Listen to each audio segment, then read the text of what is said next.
Alrighty. Welcome to another dev stream for Ocean War, the boat game that we're redeveloping after VTuber Tiny Jam 2026.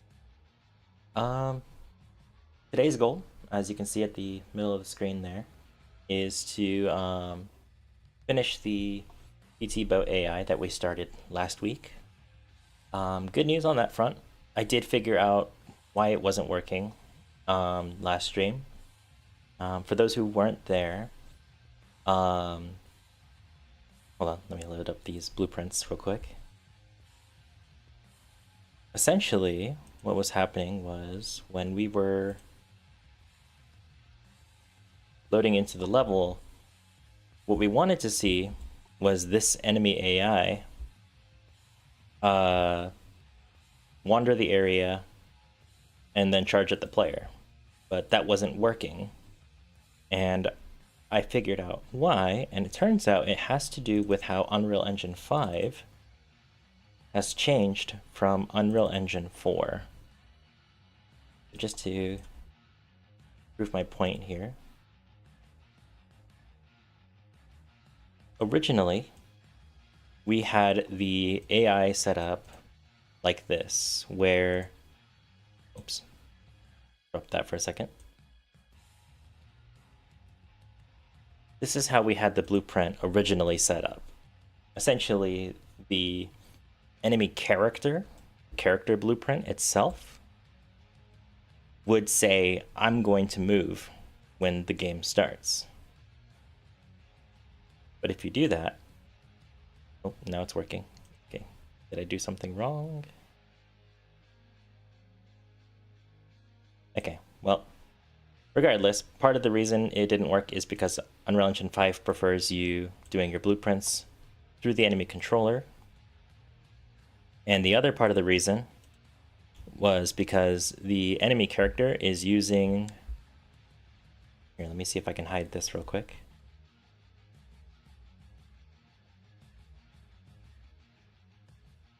I ran right past it. Where is it? There it is. The enemy blueprint is using this capsule component to dictate its movement. And this static mesh, when you have collision turned on, specifically physics collisions, this capsule ends up running into the static mesh, disabling the movement. But now that that's been addressed, it's now moving as intended. So that's working. So today's goal is to add very simple behavior to this boat. Essentially on spawn, it's going to try and navigate to a random point around the player, like somewhere around here. And it's going to take pot shots while dictating another area to navigate to. And rinse repeat until either it's dead or the player is dead.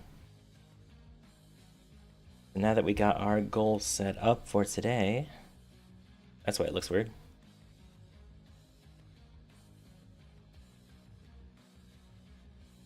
Alright, now that we got our goal set up for today, let's get that set up. So we don't need this in the character blueprint. That's being controlled here. So let's expand on this a bit. So we'll make a custom event called wander toward player. It's going to use these same nodes.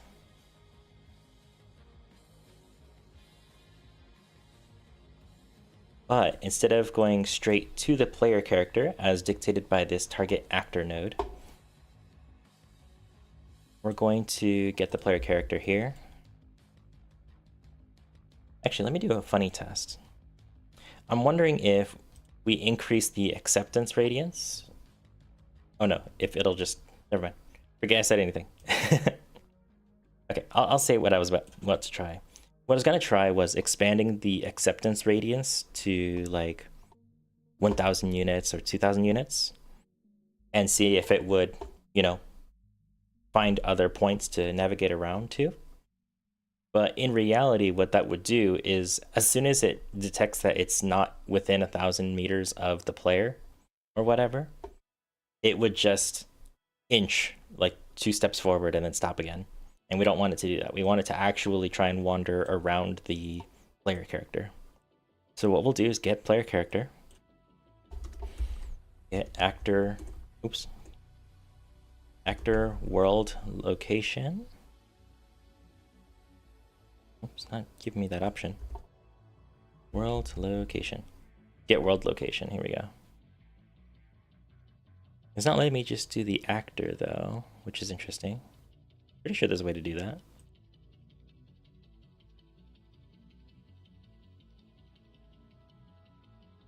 Get actor location. Okay, so I just shouldn't have typed world. So get actor location. Find. How about get random point, random location in navigable radius.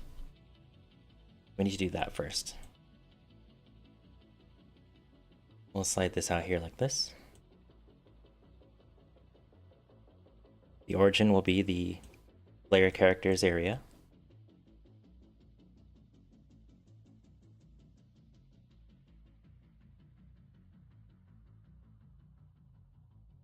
And let's do a radius of 1,000 units.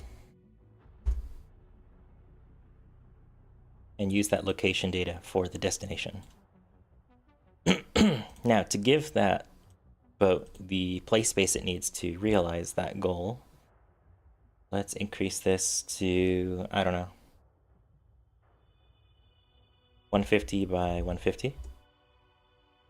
Make sure the nav mesh is still rendering.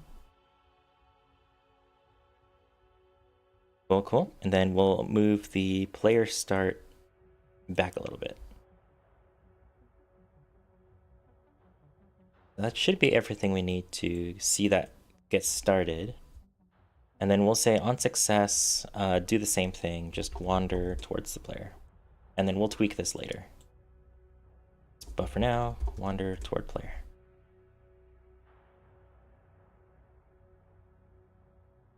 All right, it's wandering towards us directly.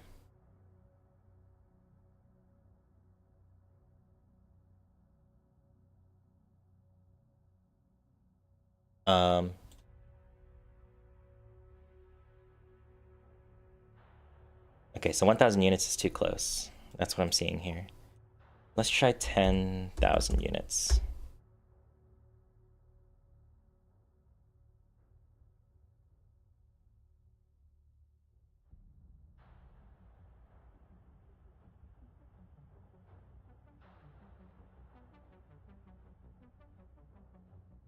That's a little bit better, but it is kind of ominous how it's not watching the player at all.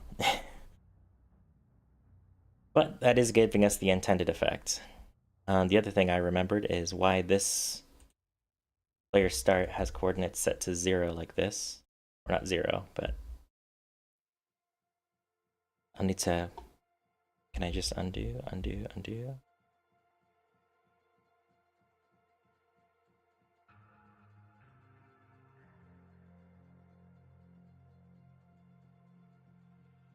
Oh, it's undoing my blueprint stuff instead of my player start. There we go.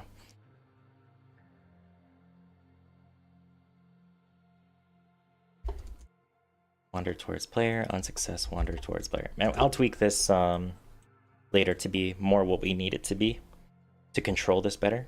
But for now, I just need to make sure we get this working.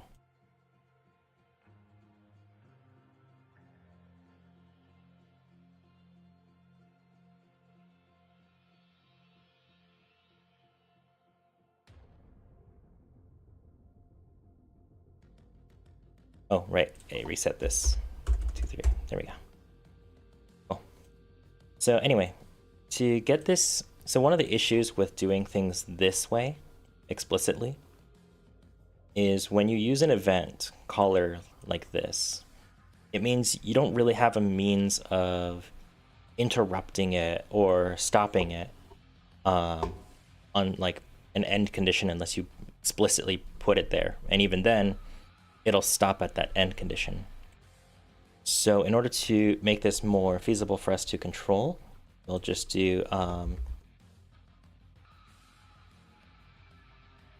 if I can type.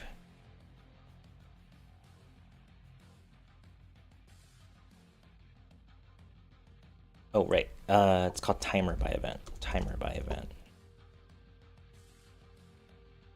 Plug this in right here. We'll do looping. And let's say every, I don't know, 10 seconds. Then we want to promote this return handle to a variable. We'll call this wander timer handle.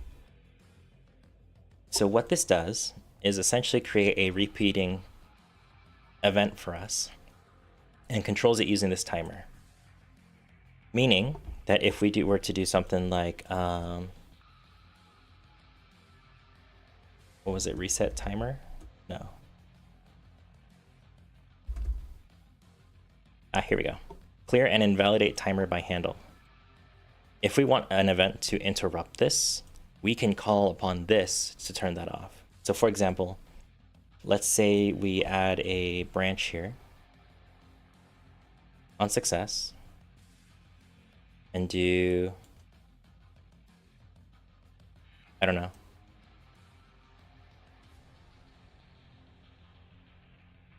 Let's do a random bool here.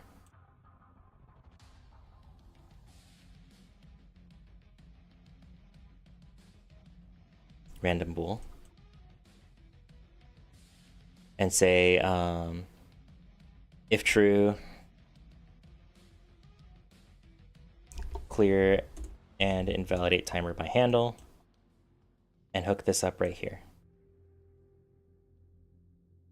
It's not 50% chance, but a random chance for this event to get interrupted, and the AI will just simply stop.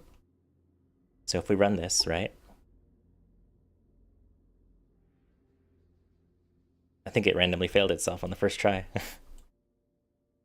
Oh no, it's waiting 10 seconds. Okay, that's the issue. Let's set this to 5 seconds. So 1, 2, 3, 4, 5. Yep, so every 5 seconds now it's looking for a new point to navigate to.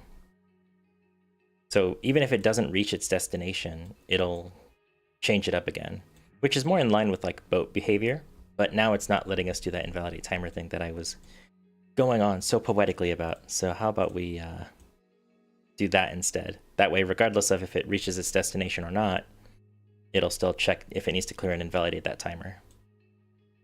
2, 3. So there it goes. Ah. Okay. So it reached its destination and decided it'll still keep going. It decided it's going to still keep going. Oh, and looks like it stopped. Oh, it reached its destination. Okay. So every time we get closer to it, it's going to look for a destination further away from us.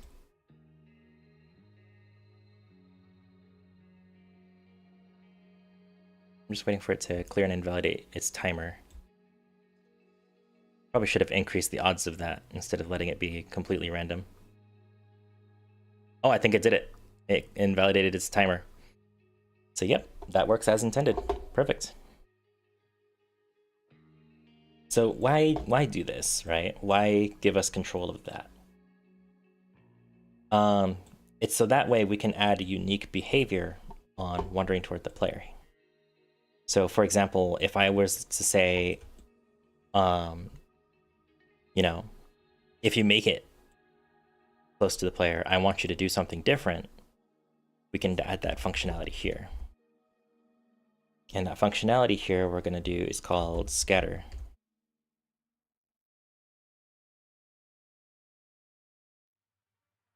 And the reason I want to have a scatter event is simply because for this PT boat, which is not named very well in this blueprint, I'll have to change that later. These little boats, their behavior is intended to be kind of harassers, you know. They get close to you, they attack you, and whether or not that shot lands, they try to bail. So we're going to add that functionality here.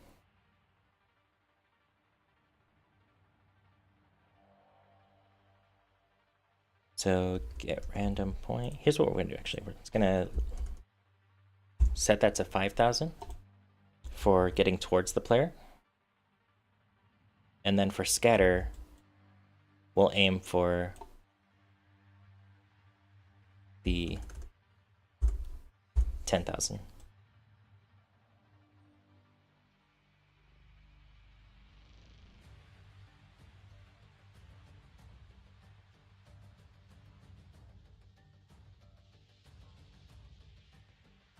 And then let's assume that, you know, if it tries to reach its destination, well, once it reaches its destination, we're gonna just let it go back to triggering this timer.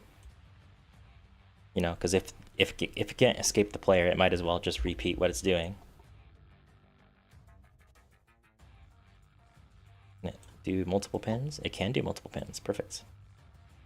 And then just to make sure this looks a little bit cleaner, we'll just tie this up like so.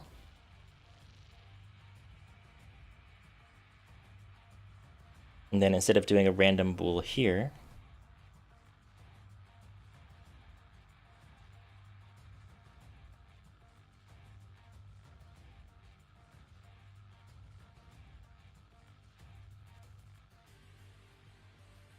we want to do a branch.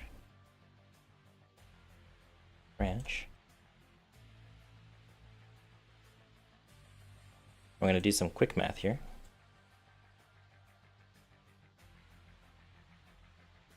Let's do subtraction. Get actor location. We're going to take, can I change this to a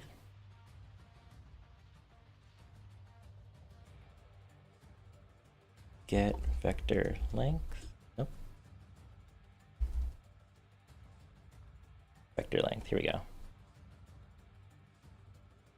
And then we're going to check, is the distance between the player and the actor less than or equal to, let's go with I don't know, 2,500 units. And then if true, we will first we need to clear and invalidate that timer, and then we'll scatter.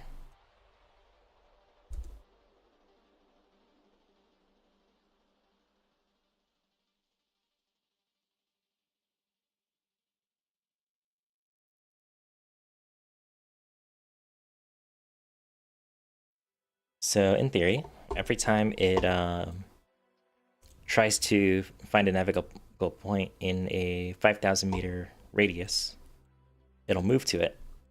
And then while moving to it, it'll ask itself, is the distance between me and the player less than 2,500 units? And if so, I need to get out of here. And then it'll try to get out of there. Let's break this and say on success. Once it reaches its original destination, it will try and go back to what it was doing before. Give it a second to realize what it needs to do.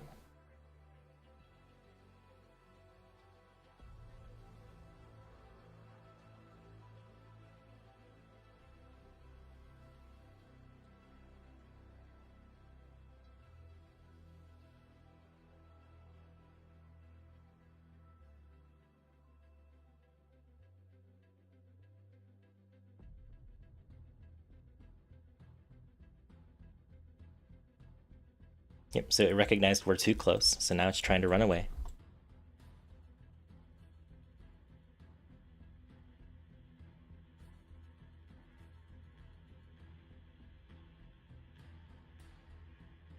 Yep, and now it's trying to find a new position.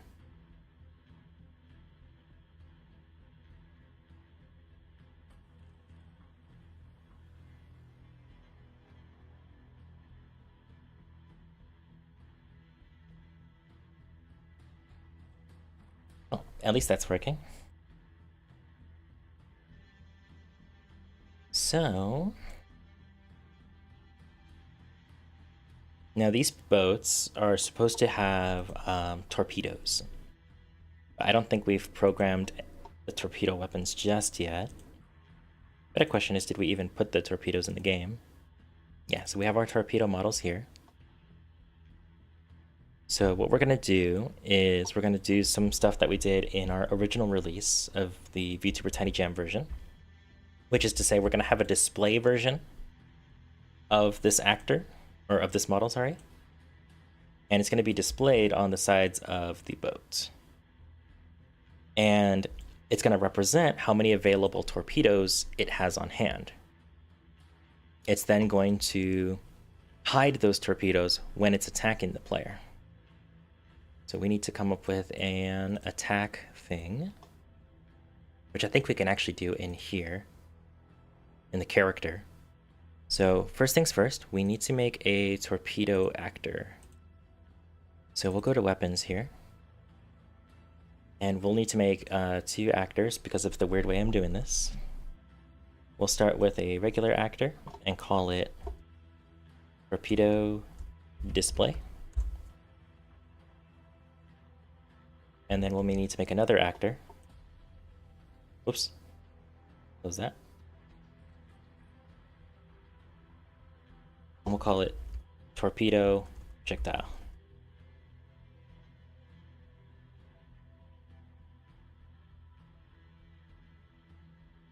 Actually, let's save us some work. Let's pretend we don't need that and just add another static mesh here.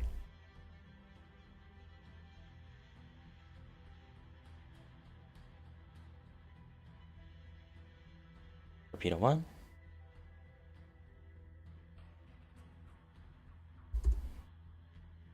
Maybe 0.5. Yeah, 0.5 is the right size.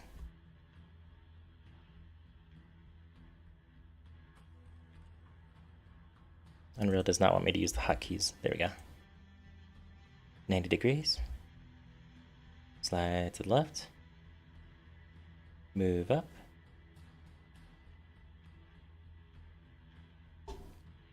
And we don't need it to be precise today because we're just prototyping.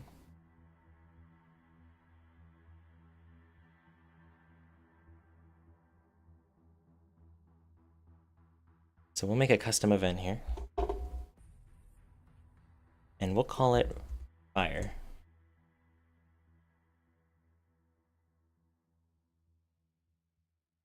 And just to get things set up a little more,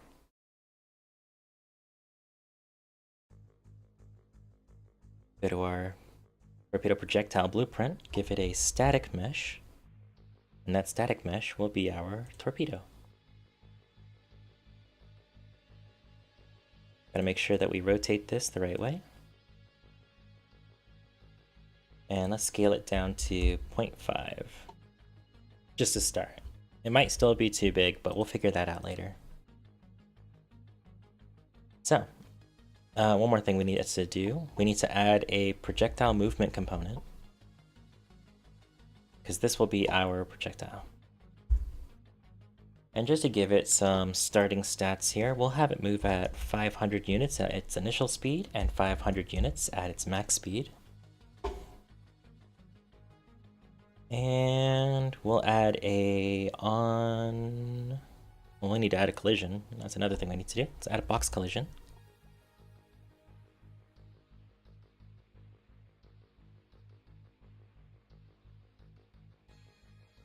Not you, I want the box. Stretch this out to be the size of the model, at least approximately. Rotates your torpedo 3 degrees on the x-axis.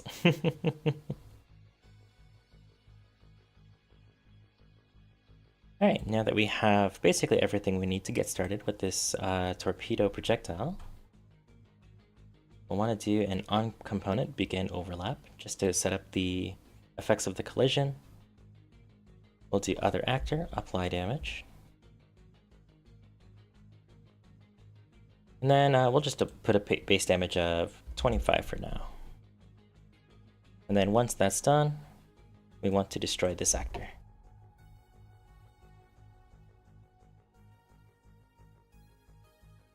And then just so that way we can test and make sure this projectile is working correctly, what we're gonna do is go to our combat character here. I think we already have the torpedo functionality set up in here. Single barrel cannon, triple barrel cannon. Oh, we don't have the torpedo stuff set up. Well, we can add some impromptu functionality. You know what I'm saying? So let's come up with a prototype key input. We'll use spacebar. And what we'll do is we'll spawn actor from class. Select our torpedo. And then for the transform, let's do get the mesh, get actor, actor transform.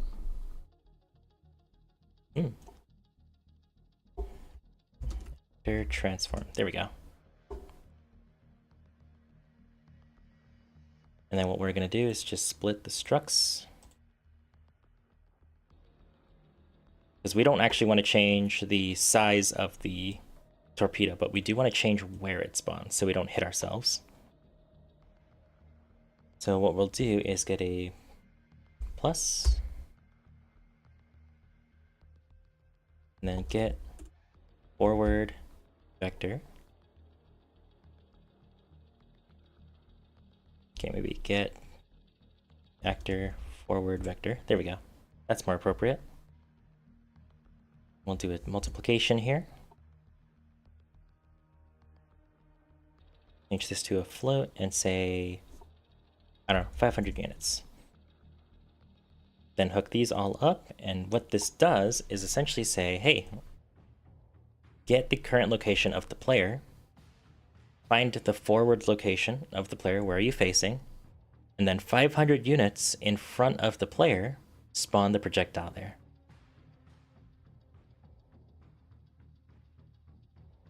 So this should allow us to test this idea.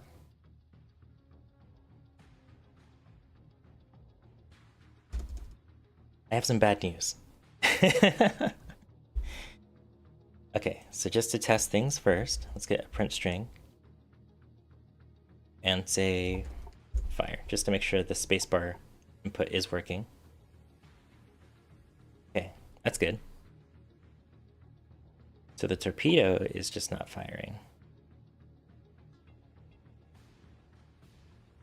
Let's see, it's projectile movement. We have some speed. That's all set up. We have a static mesh. So what if we just do spawn it on the actor? Maybe that's what's going on. It doesn't like that forward thing.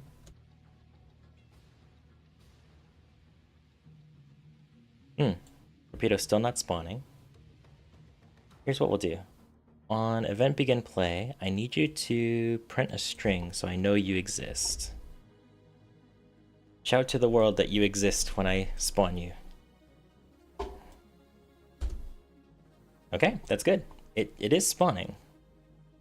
I wonder if it's destroying itself because it's technically colliding with the player because it's so big.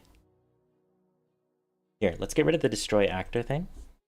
Just let it cruise through things. Aha! Just spawned underneath me. I wonder if it's falling through the world. That might be what's going on here. Let's go back to our player character here.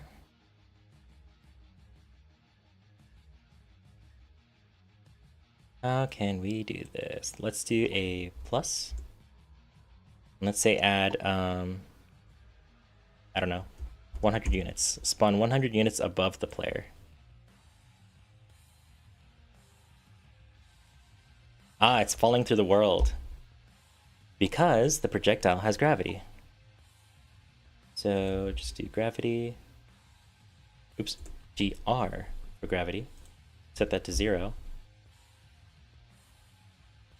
Ta-da! Fire!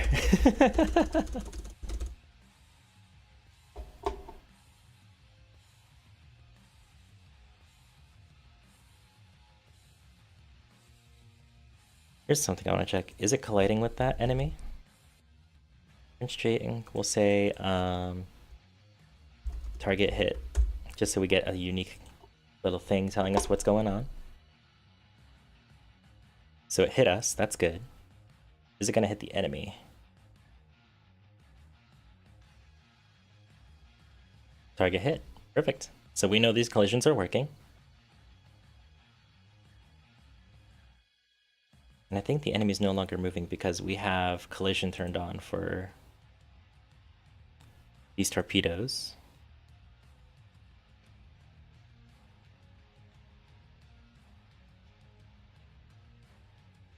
Yep, now it's moving.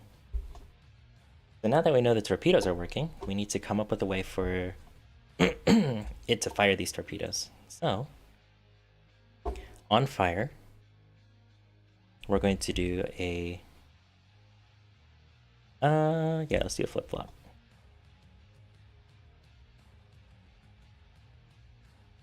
Set visibility.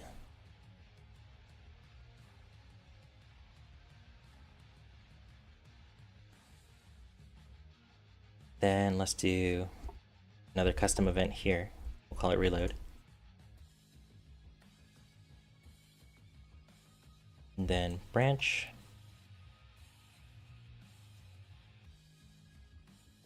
So what we're going to do is we're going to flip-flop between the static meshes and set their visibility whenever it fires. And then we're going to do a timer by event. Set timer by event. And this will be the ship pretending it's reloading its torpedoes. And we'll give it about a, let's give it about a 10-second reload. Not looping. And then after 10 seconds, it'll set both of these meshes back to being visible again. This gives the player kind of a visual indicator on if it's fired a torpedo already when it's flying away. Flying away? Yeah, whatever. Boats can fly now. I mean, water is just a wet sky, right? And boats just happen to be flying through a wet sky. Anyway, this will be our kind of funny function. And just to check that this is working, on event begin play, just fire once for me, please.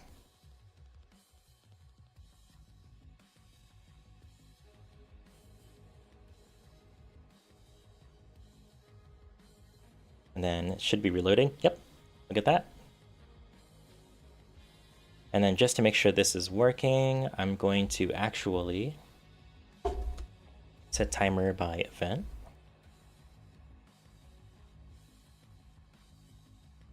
Let's say every 3 seconds, just like its movement. And then loop it. I want to make sure both torpedoes disappear properly. So there's the first one. And there's the second one. Now is it going to reload both?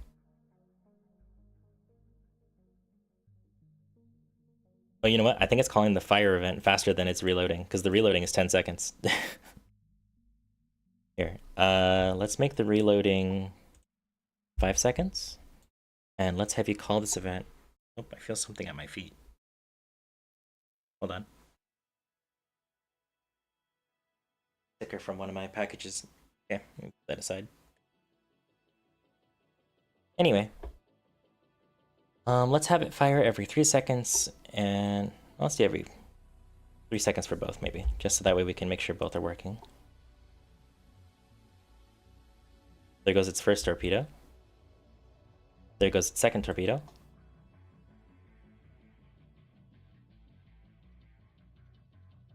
Is it still firing faster than it's reloading?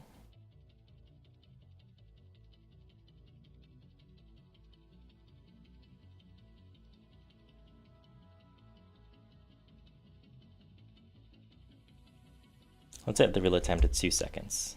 Maybe that'll help. There goes its first torpedo. It's reloaded. There goes the second torpedo. And it's reloaded. Okay, cool. Now that we know this works, we need to actually add a projectile to this. So let's do spawn actor from class. Torpedo. Then we'll do some fancy math here to make this work. Well, let's get rid of the stuff we don't need.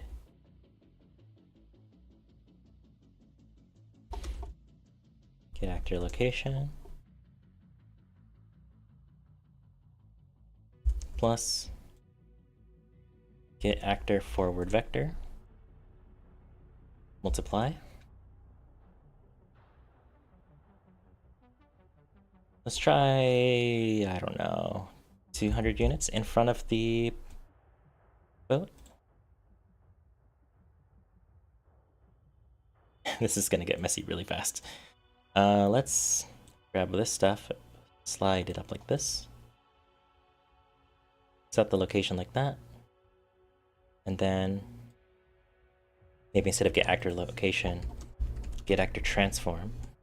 Split the struct. Location there, rotation there. Just so that way we're not using too many nodes.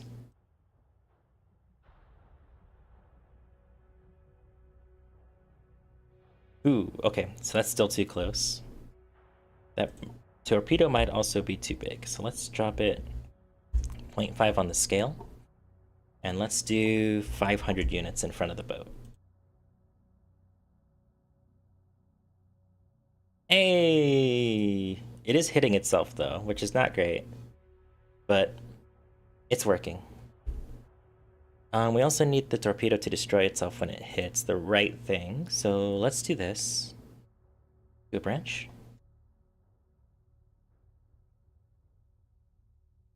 Actor has tag. And then we'll need to do a custom event. So I want to use gameplay tags to help projectiles identify if they're hitting the right target. This reduces a lot of headaches of like adjusting the position of when projectiles are spawned. So that way it's more so we don't have to worry too much on that stuff. I did not explain that very well. So we saw that the torpedo is hitting the AI on its own, which means that if damage was actually like properly set up, the AI would be killing itself because the torpedo is technically spawning inside of the front of the boat. We could just keep trying to adjust where the projectiles are spawning until we know for sure it's not gonna have a chance of hitting the person who fired it, or we can use gameplay tags and say, hey, the owner says this is my tag. Use this tag to decide who you hit and who you don't hit. And that just saves us a lot of work. So that's what we're gonna do here. So we'll use a custom event called declare owner. And it's gonna have an input, going to be a tag.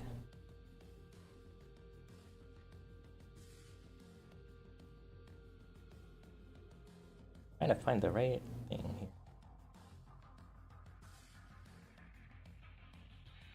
Maybe it's just text. Name. And then set tag.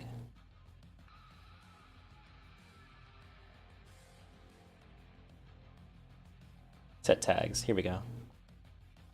And then we'll make an array.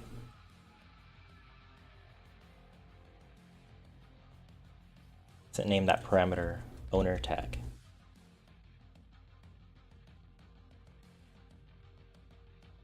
So now we'll need to get tags.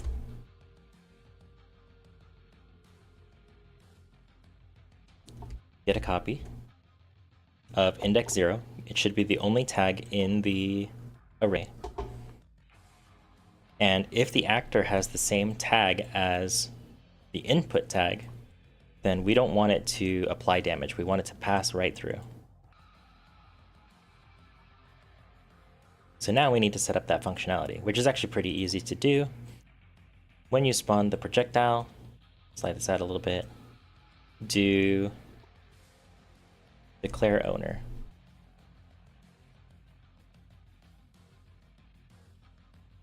connect these up, and we'll set the owner tag to enemy. Now we just need to go to the class defaults, go to tag, and do actor tag enemy. And that should be all we need to do to get this started. We do need to also apply all this logic down here. Let's just do that really quick. Should only take a copy and paste.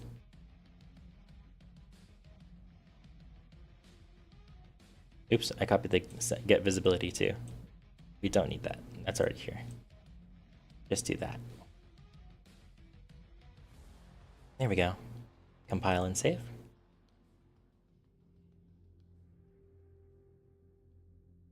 It's still hitting itself. That's not good. Why are you hitting yourself? Set owner tag enemy.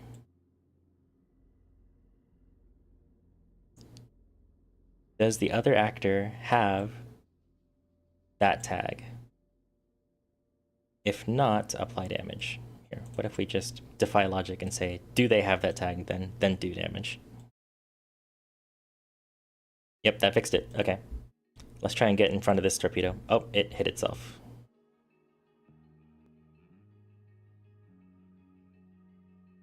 Interesting. Let's add the destroy actor thing here so we don't get that spam of text.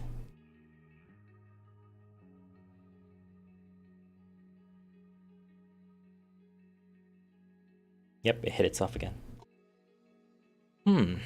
That's interesting. It should be working. Enemy.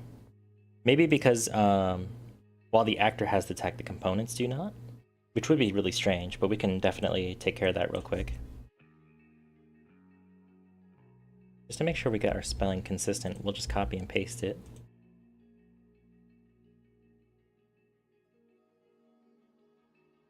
Compile and save.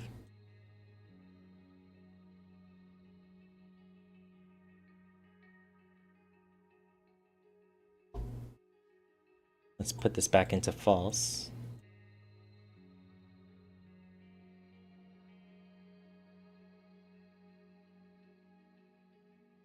Now you're just hitting yourself. Oh. Runtime error. Attempted to access torpedo projectile via call, finish spawning, return. Ah, it was destroying itself before it could probably set the tags. So maybe...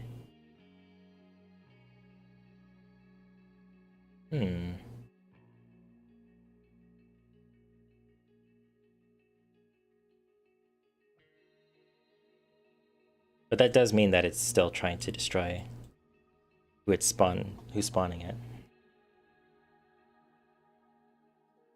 Not sure why this isn't working the way I'm intending. Everything is set up correctly. Maybe I misspelled it in the projectile itself? No, it's not misspelled because you can't misspell it. Oh, hello Toby 1364. Welcome to the stream. We're just working on expanding a game jam project to a bigger game. Unfortunately, because we're porting it up to Unreal Engine 5, I had to... Oh, thanks for the follow. Because I'm upgrading it to Unreal Engine 5, I have to rebuild a lot of the systems, and so it's also teaching me a lot about the quirks of Unreal Engine 5. Unreal Engine 5 has a lot of like really small quirks that you can't replicate in Unreal Engine 4, so it's kind of a bit of a learning curve. Does actor have tag? This, yeah. So this should be... Maybe the character blueprint's not communicating the declare owner tag fast enough. Maybe that's what's going on. How about try to adjust location but always spawn? Let's just see if that helps.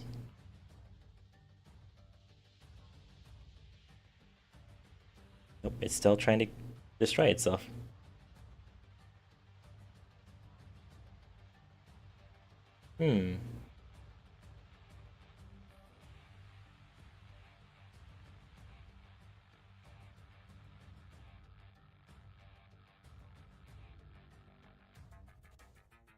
Let's add the tag here.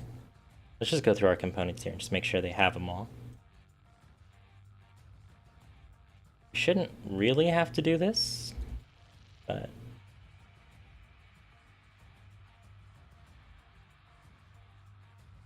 I'm exploring some government websites, and damn, for some of them, I think they didn't realize it's not 1995 anymore.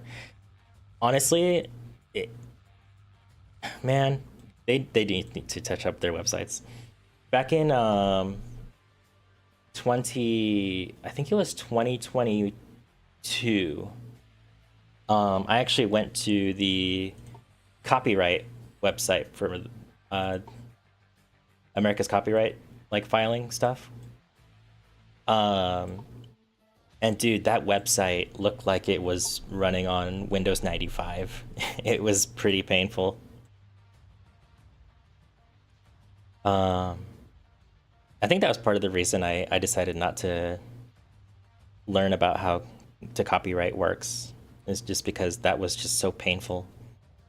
Still worth learning, obviously, considering how much power copyright has on certain works, but and especially how necessary it is to protect your IPs when you're in a indie game position.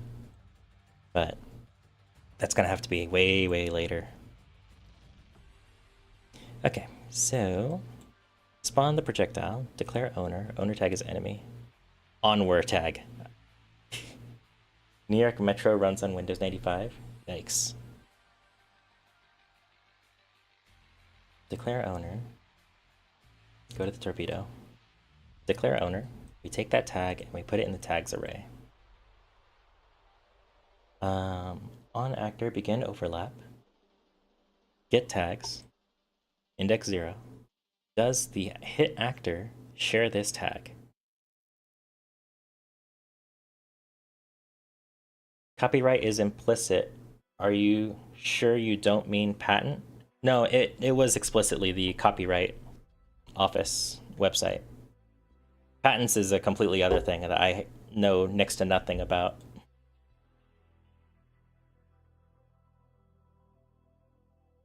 It was like the copyright filing website.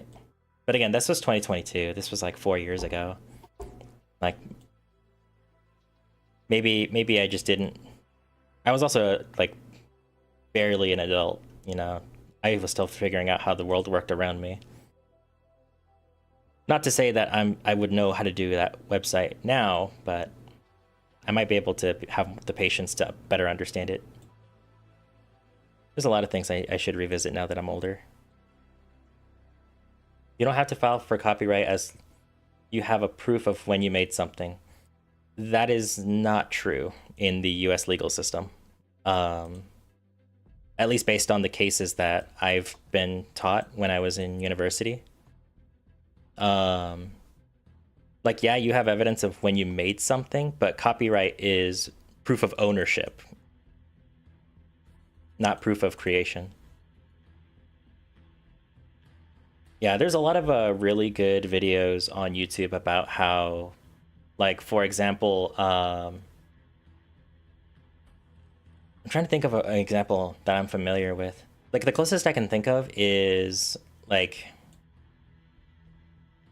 the copyright issues that plagued the international releases of the Japanese TV show Ultraman. Yeah, the parent company had the copyright to the IP, but because of some weird international copyright stuff and paperwork stuff that looked forged, they weren't allowed to be the international distributors and had to use their ownership of the copyright to prevent the international distribution company from making new content for the franchise. It's wild. There's a whole bunch of videos on the topic. I highly recommend looking into it, or just looking into how copyright abuse has happened in the past, because it's a whole rabbit hole that is worth understanding, or at least trying to get your head around. All right, this tag system's not working, which isn't great. So maybe if I do get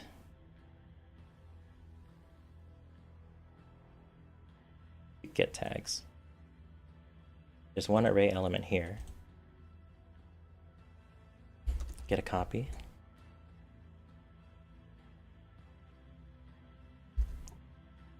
Copy. Let's make sure that's not the issue that I messed up here. Get a copy.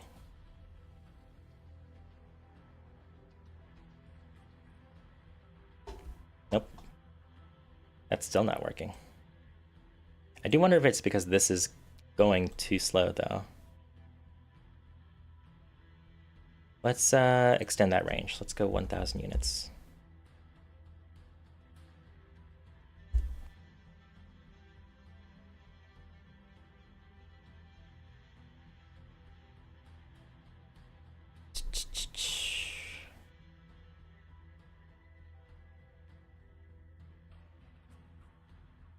Not sure why it's doing that to itself. Reset this to be true one more time.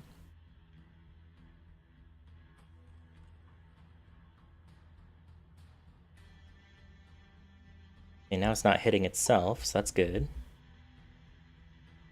But now it's not hitting me. Well, then again, the combat character doesn't have any gameplay tags. So what if we try to set that up real quick?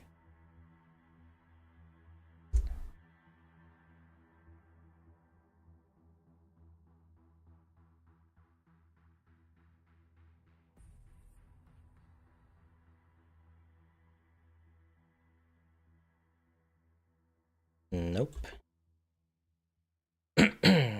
Let's try something else here.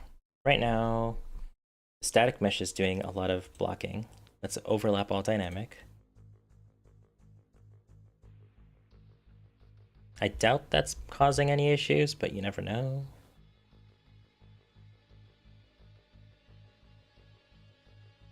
Yeah, I'm not getting hit.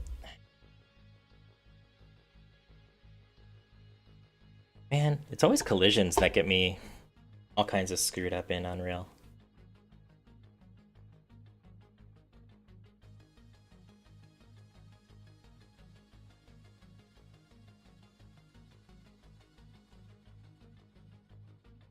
Not sure why this declare owner thing is not working as intended. It's kind of annoying. Let's try doing this. Declare owner.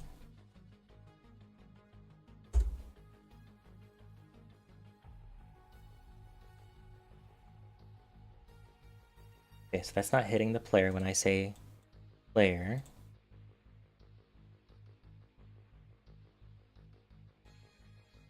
Okay, so that hit me.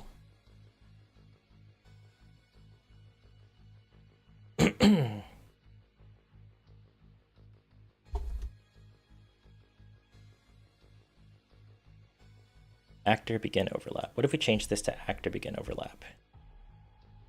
It technically shouldn't change anything, but I don't know. Unreal has some weird things that happen at times. Okay, I'm still hitting myself.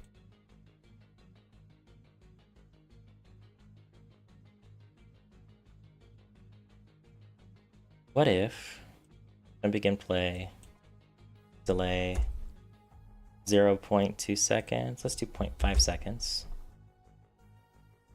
And what we'll do, first of all, set the static mesh to no collision. Then we'll set the box to no collision. And then after 0.5 seconds, set collision enabled.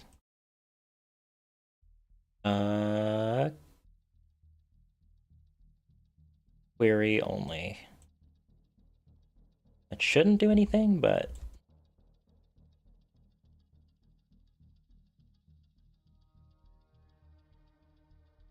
I'm trying to get hit by this one. Yeah, that's not working as intended still. Okay, so that's not working.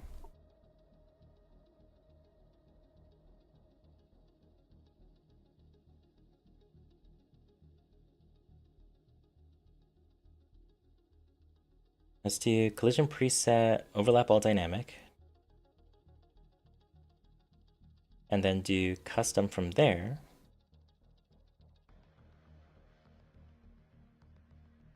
Yeah, because that's what that dictates. Okay, so box set collision enabled.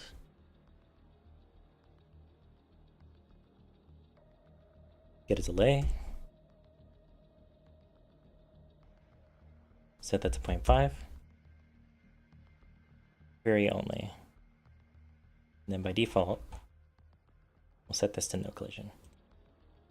That way, we're not changing the collision preset after 0.5 seconds. We're just changing if that preset is active or not. Oops.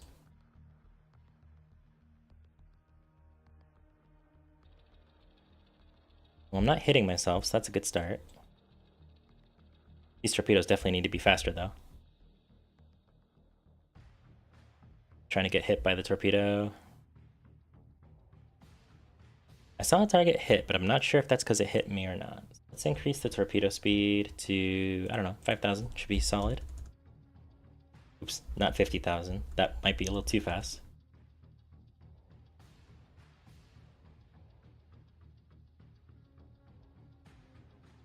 Oh, that worked.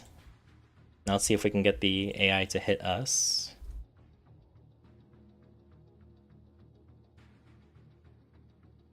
Okay, so now the issue is just the AI's tag is not affecting us. Our tag affects them, which is good. So if we compare what we did here, owner tag is player.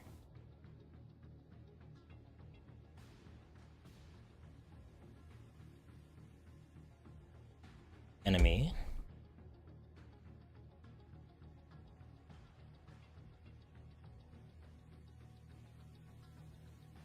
Where are you gonna go? Of course you're gonna go away from me. No, let me get in front. We're too close. They're gonna pass right through me. Let's set the delay to maybe 0.1. That might be too fast, but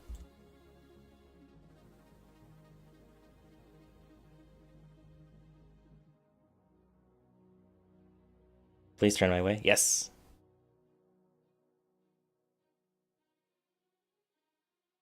I mean, it is also possible that our player doesn't have the right... Oh, you know what? We don't have a box collision. That might be contributing to why we're not getting hit, technically speaking. Let's just try that real quick. We need a box collision.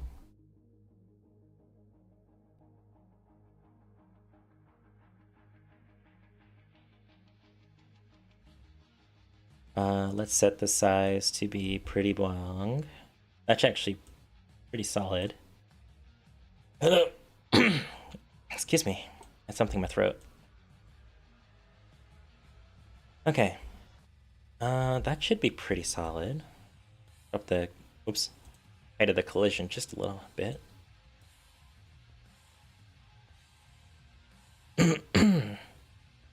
Please turn this way. Oh, shoot. Yeah, I'm not gonna catch it in time. So what is this game about? Oh, good question, Toby. So, in preparation for a game jam earlier this year, a buddy of mine asked me if I could recreate a game that he played on the PS2 called Naval Ops Warship Gunner. And this is essentially my attempt at reimagining that project. Basically, you get a briefing about what the mission is going to be like. I know there are no bad questions. Oh no, dude, like, I've been working on this project for a couple months now. Like, there's gonna be people who don't know what this is. Essentially, you get to customize your ship after you get the mission briefing, and then you just go into the level and use your custom build to take on the mission. So just to kind of give you a little sample. So this is like the ship customization, you know, pick the weapon you want to place it anywhere on the boat. Say I want the triple barrel cannon, I want that there. Get another triple barrel cannon here. And then when you deploy in the mission, it saves your build, so that way you can mess around with them. Oops. But yeah, it's a ship combat game, a single player ship combat game. That's basically the core premise. Right now, we're building it on Unreal Engine 5 after we built the base mechanics. Isn't Unreal Engine a little overkill? It's the only engine I know. And the question about is it overkill? Not necessarily. I mean, you can always adjust the graphics to be whatever you want them to be. I'm just familiar with Unreal Engine. That's the only reason I'm using it. It's not because of like graphical capabilities or anything like that. If anything, I don't have the skill to maximize the engine's potential for graphics. So it's not a big deal either way. Let's set the lifespan to be 10 seconds. That way we don't get infinite projectiles during playtesting later. I know I'm going to forget about that. Right, we still need to check if the AI is hitting us with those torpedoes.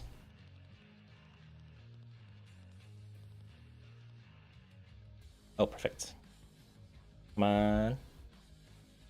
Yes, okay. Collisions are fixed. Collisions are fixed. Thank God. Real bugs coming in through my window. Worse than code bugs. Oh shoot, that sucks, man. Yeah, I've been having mosquito problems in my apartment this week. So I've invested in some mosquito repellent for the short term, just to get me through the summer. It gets really hot in my state, so it's really important to close windows where you can and get air moving. I turned on all my ceiling fans.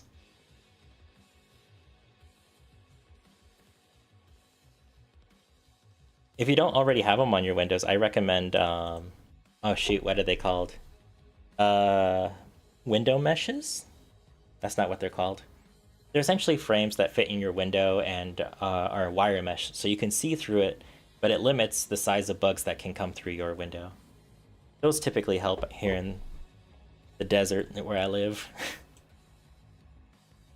Okay, projectiles are working. Issue now is that the AI is just shooting willy-nilly. I do, but there are small gaps in the corners. Ah, yeah, that'll do it to you. Okay, so what we really want to do... Cats love to scratch them up. Yeah, no, that's fair. If you got cats, that does add a little difficulty curve to that, huh?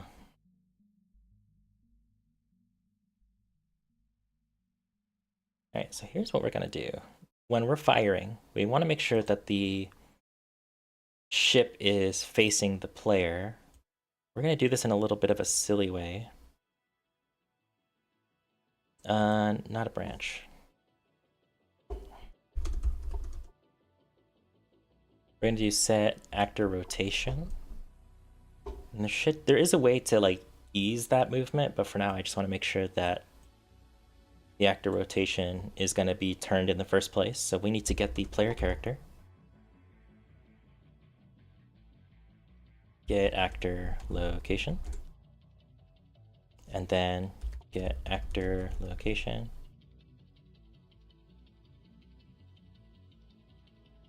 Get look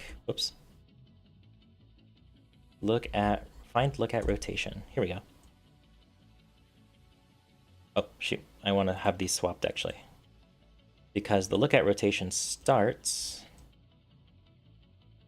from the actor's own location and we want them to look at the player character. Then we can just hook this node up here. Now whenever it shoots, it should try and look at the player. It's going to be really jarring, but it should work.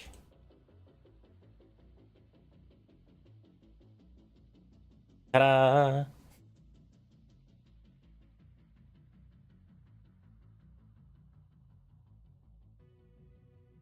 Now the only issue is it's gonna stutter like that the whole time, but I'm sure there's a way to do that. Because I know there's a...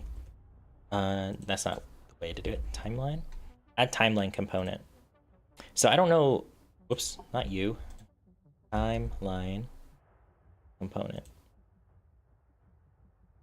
Why is it doing this?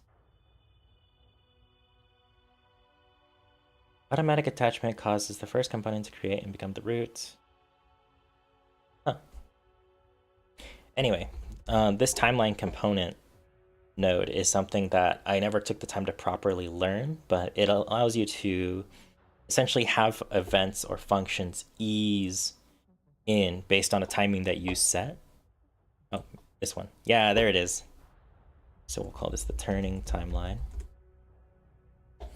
I don't know much about this. I know that it's super, super useful though. So I'm going to put this here. So that way when we're ready to kind of tune the AI, make it a little more polished, we'll come back to this node. For now though, we do have the foundation for the PT boat AI taken care of. So that's today's goal, knocked out in the first hour. Oh shoot, Discord message apparently. Bear with me, I'm just gonna check it out.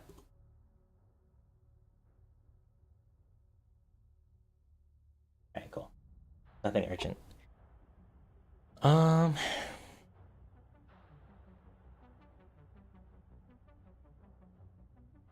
guess we can just very quickly make sure that it's got its health set up, which it doesn't. So that's something we can work on.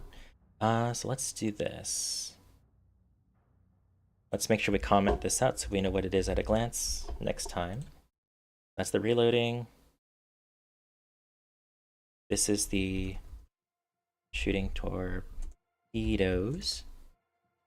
What programming languages do you know? I learned very little about Python when I was in university. I'm a dropout, by the way, so don't expect much from that end of the spectrum. Blueprints is something that I've been studying for a while, but I'm almost entirely self-taught by just going on YouTube tutorials, reading on forums, reading Unreal Engine's documentation, and then practicing through game jam projects from last year and this year. Trying to think, there was one more that I started to learn, but I think I ended up dropping. I think it was C++, whatever Unity was using. There was a brief period of time in my life where I tried to learn Unity, but I was a dumb kid back then. I had no patience. I'm sure if I were to take some time, I would remember some stuff about it, because C++ and similar coding languages are relatively straightforward once you know like the key terms, but Blueprints is primarily what I know. Right, health system. We need a health float. I'm self-taught assembly lover. I don't see the value of official education. Honestly, you don't need official education to program. It's nice to have if you really, really need a guiding post for like a structured learning system, but even then, like there's a lot of online alternatives that are super nice. I know someone who's learning programming through Udemy, and they love it. I think they're learning it's either Rust or C#. I can't remember. They don't talk about it very often. You mainly work in Rust, but love exploring exotic languages. That's pretty cool, man.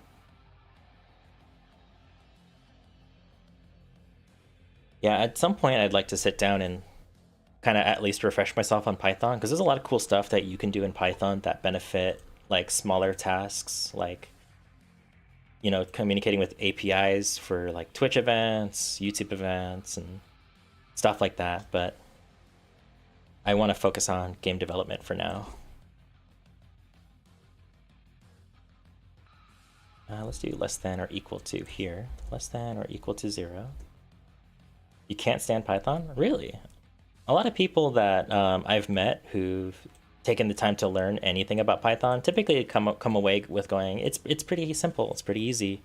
It doesn't let you do like crazy amounts of stuff, but it's pretty nice for all things considered. Destroy actor. We'll just do that for now. And then just to make sure that's working, torpedo projectile, we set it to 25 damage. Let's make the enemy health 10.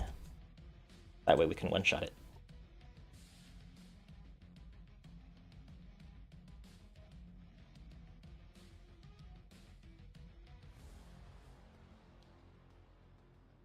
That's not a good sign. Alright, event any damage.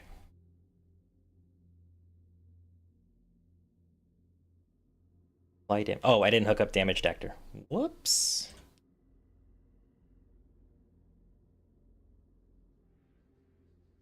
Oh, I missed. There we go. Okay, so that's working.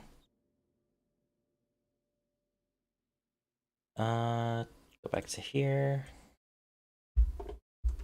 Damage and death. And let's add a little more juice as well. Let's make a quick little... Put it here. We'll make a new folder. We'll call it FX.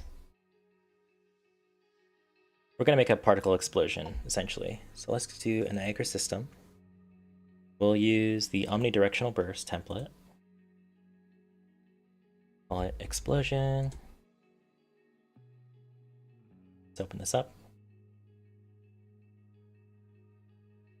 And then, just to get us started, so let's get rid of that. We'll do spawn system at location. You can't stand Python. Beginners love it. Most advanced, I don't know what would be a good way to put it. Programmers hate it.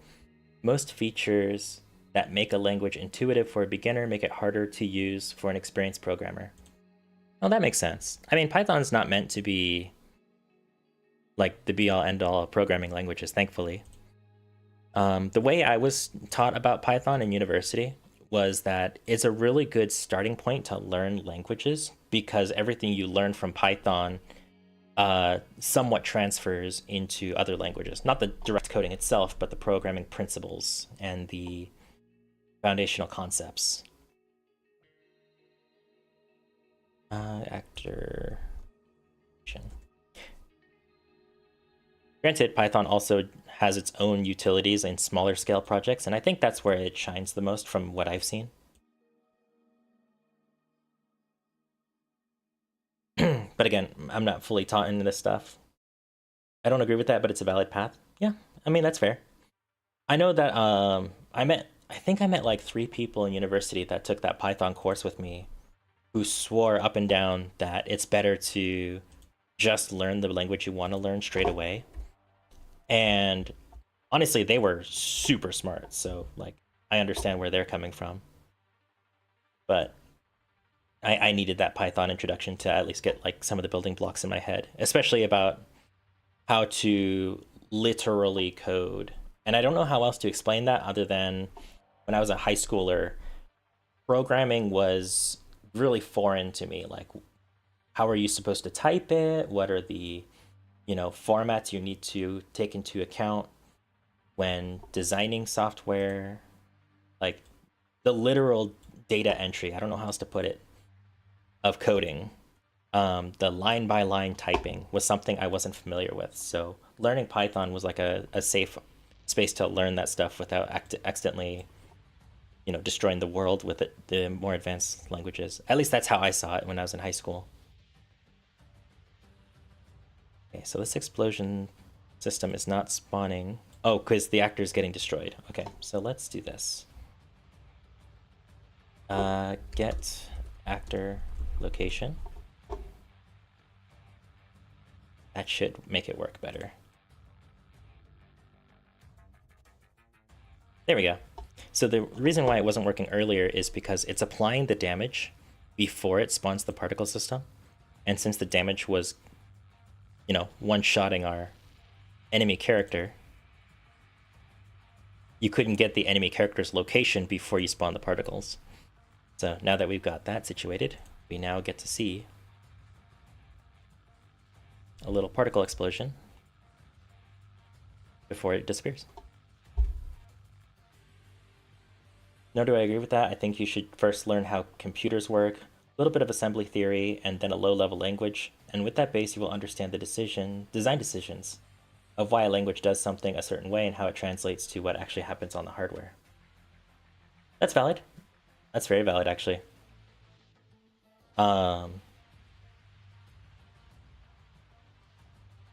Yeah, I got no retort. That's really valid.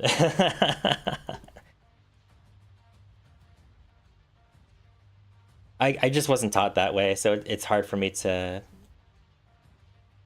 think anything beyond that. But I'll think about that when I approach the next language I want to learn, because there are programming languages I want to learn for side projects.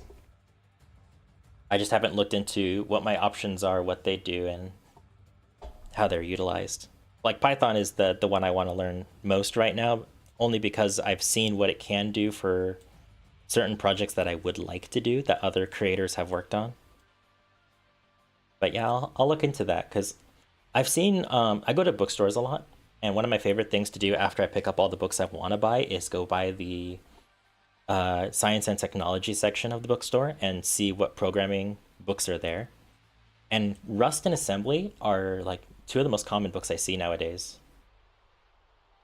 You used to do tutoring? Oh, that's awesome. Yeah, I don't think I know enough about any development stuff to do proper like training or teaching. Like every time I figure something out that's consistent, I think about doing like a YouTube short for it. Like I did one recently actually about how to do a line trace from your mouse position on screen to the world. But it's I don't want to be a tutorial channel is the short version because I don't think I have a lot to teach. Because people probably take the others hardest languages out there, Assembly and Rust. Are you saying Assembly and Rust are the hardest languages, or are you saying that there are other languages that are just as difficult? Sorry, I think I'm misreading your chat message here.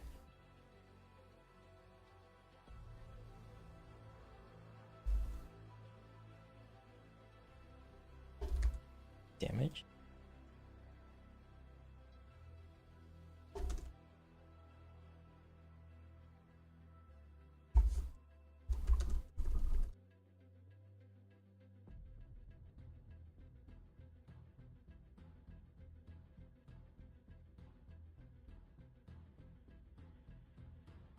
I'll comment these together so that way I know they're paired.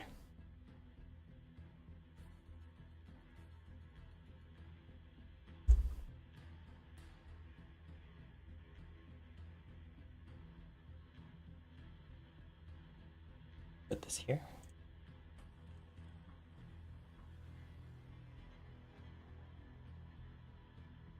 All right, we'll tweak the explosion particles later. I thought I was going to do that now, but I don't think I want to. Is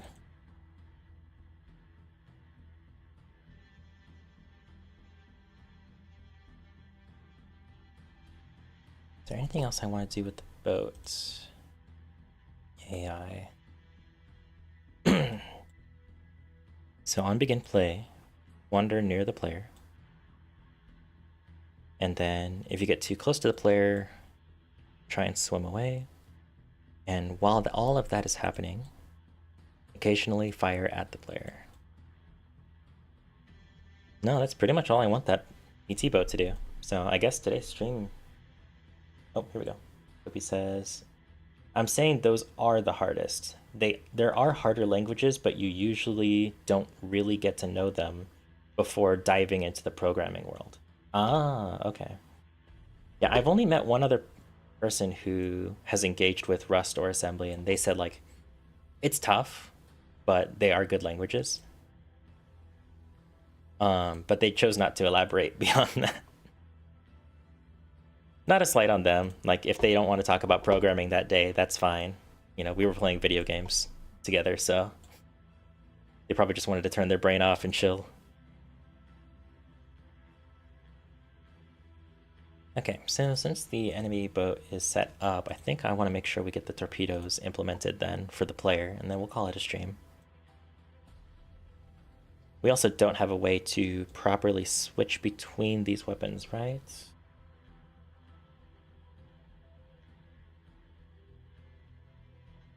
Yeah, we don't have a way of swapping between weapons just yet. But we'll get that situated. Okay, so we're gonna need to...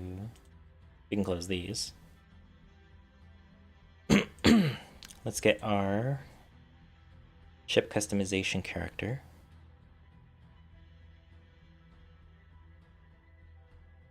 When you learn from the bottom up, so hardware and assembly, on all higher level languages, you can see how they abstract something from the lower level one.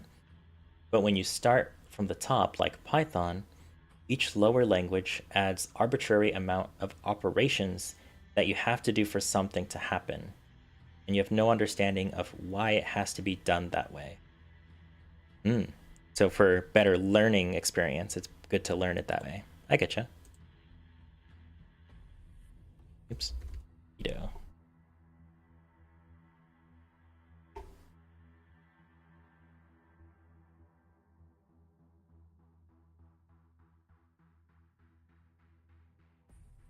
don't think we need to do this to clear owner stuff in the menu, do we? Probably not.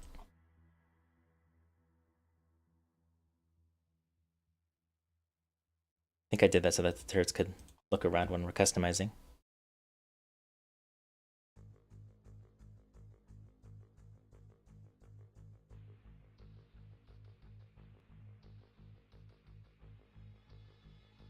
Yeah, it still works.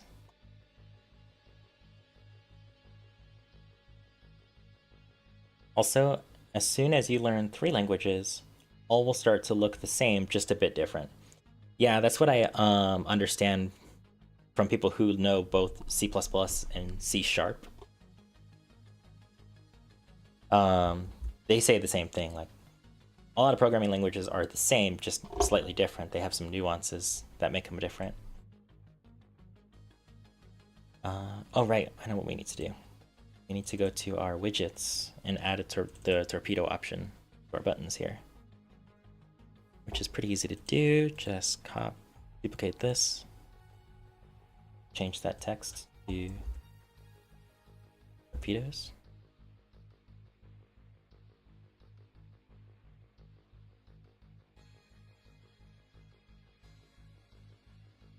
Pass to customization character.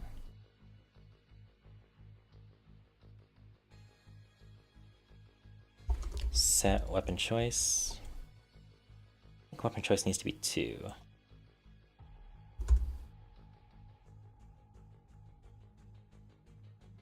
Sorry, bear with me for a second.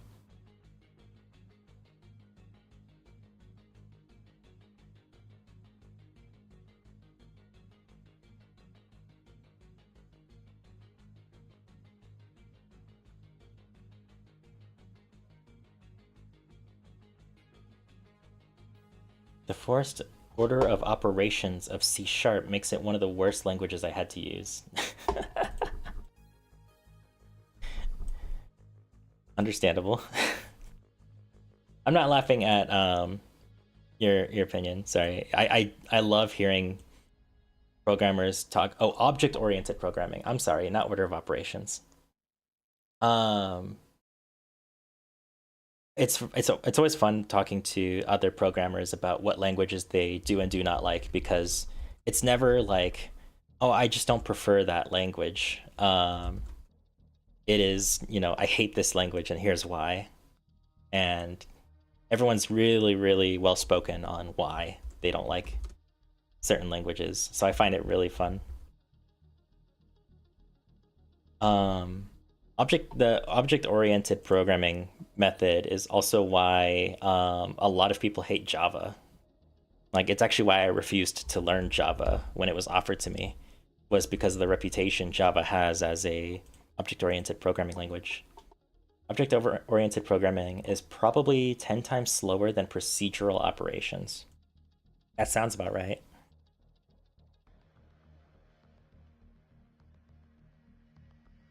Oh, excuse me. Let me get a sip of water here.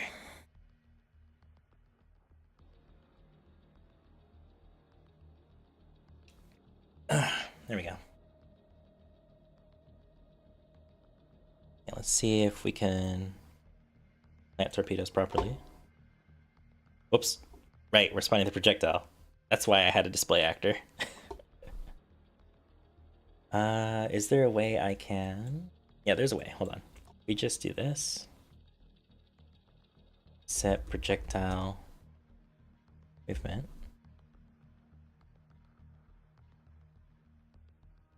Set initial speed 0.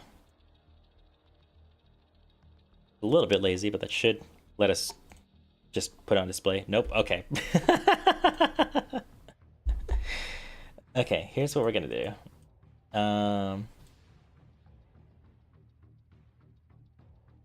In a way that is capable of being proved. Let's just make a display actor for the torpedoes. Torpedo display. Luckily, there's not a whole lot we need to do for this. Just dive into here. Take out the functionality. And set the projectile movement to 0. That should be all we need to do. And then we can go back to our character, torpedo display.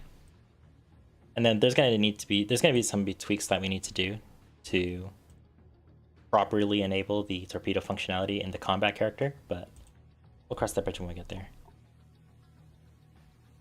Oh, that's huge. Torpedo display.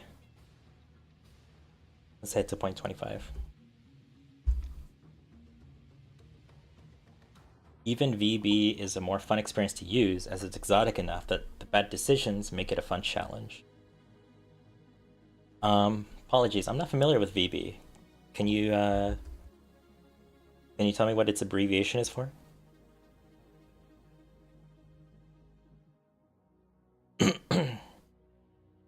Oh, Visual Basic. I know Visual Basic. I'm sorry. I've never seen anyone abbreviate it. Yeah, one of my buddies actually did Visual Basic for his job. I think he stopped doing Visual Basic like, it must be 10 years ago now. But yeah, he said Visual Basic, I think because it was for work, he didn't like it. I'm sure if he were to like see it as a challenge, he would like it. But he's not a guy who seeks out challenges in development projects. He seeks out challenges in games. Development projects are just a means to an end for him.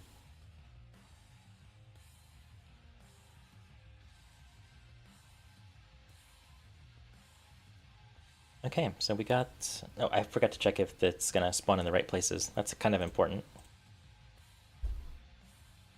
Nope. Because... Oh, hey, Zach. Sorry, Brett. How's it going? Hi, chat. What are we working on today? We were supposed to use the whole stream on finishing the implementation of the first enemy AI, but we kind of finished that in an hour. So now I'm just making sure the new torpedo weapon is implemented. Polish. Mm-hmm. I also have a chatter in here telling me about all the different programming languages that they engage with, so that's pretty interesting. Fun.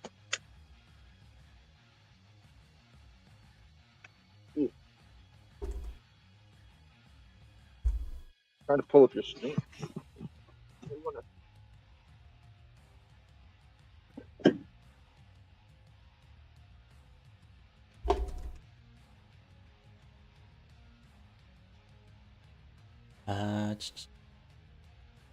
Just down here. Oh wait, this is the shooting mechanic. I don't need to do anything here. Whoops. Where is the loadouts? Here we go.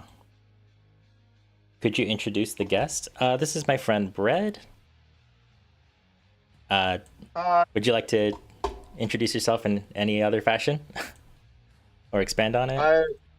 Not really. I mean, I'm Casey's friend. I It's am about here it, huh? to hang out while I do my homework and listen to. I want to support the development. There you go. Nice to meet you. I'm trying to pull up the stream so I can actually talk to chat directly, but it's not working because I am full of technical difficulties. I think that's the best way to introduce myself. Hi, Happens to cover everything, doesn't it? it surely does.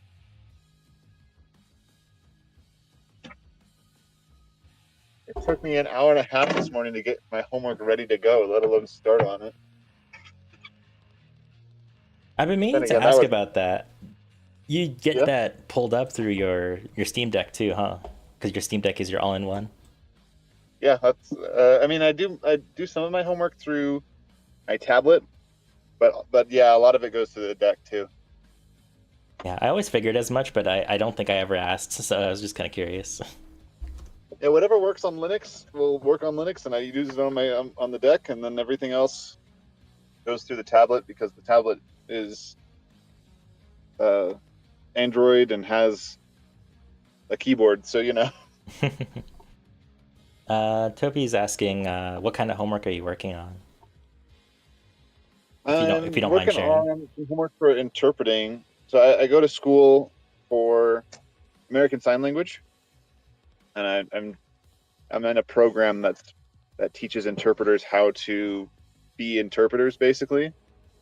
And so this is a reflection on some of the service learning hours we've done. Like this morning, I was at our local public library doing an bilingual, ASL in English bilingual story time reading for the kids. It was a lot of fun. Sounds like it. He says, interesting. I'm more of a linguistics guy. Yeah, that's what my degree path is going to be when I get to bachelor's. So this is my associate's degree with an emphasis on ASL, and then when I get to my bachelor's, I want to do it on linguistics and communication.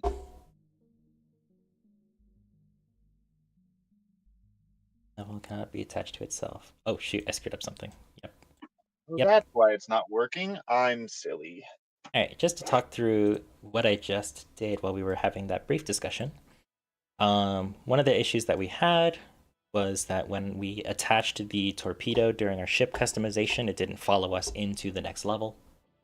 And that's because, yeah, despite the fact that we, spawned the torpedo and saved its transform to an array, that got carried over to our saved loadout for the mission right here.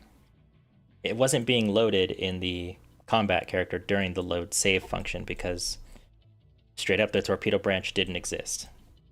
So what this does is first it asks, how many torpedoes should I have? So if you spawn more than one torpedo, the save file will tell the character blueprint, yep, there's more than one torpedo to spawn. Then, based on that, it'll get the transforms array for the torpedoes and do a for loop. And in Unreal Engine, a for loop is basically, hey, repeat everything that comes after you based on the instructions set before you. So in this case, check how many different items are in the torpedo transforms array, and don't stop repeating them, going down the list of each transform until you hit the very last item in the array. So if there's 3 different locations the torpedo needs to spawn, it will pull the data from each location until it has no more locations to pull from. With each location, it then spawns the torpedo at the assigned location in the array, and then attaches the actor to the player character. So that way, if the player character moves, for example, because, it's a boat game, players move, the torpedo will still be attached to the player's body. And just to re-demonstrate that this works, we'll get a torpedo, we'll spawn it 1 on the left and 1 in the back, or I guess on top of the ship since I did that. And when we load into the next level, you'll see it spawned on the left and on top.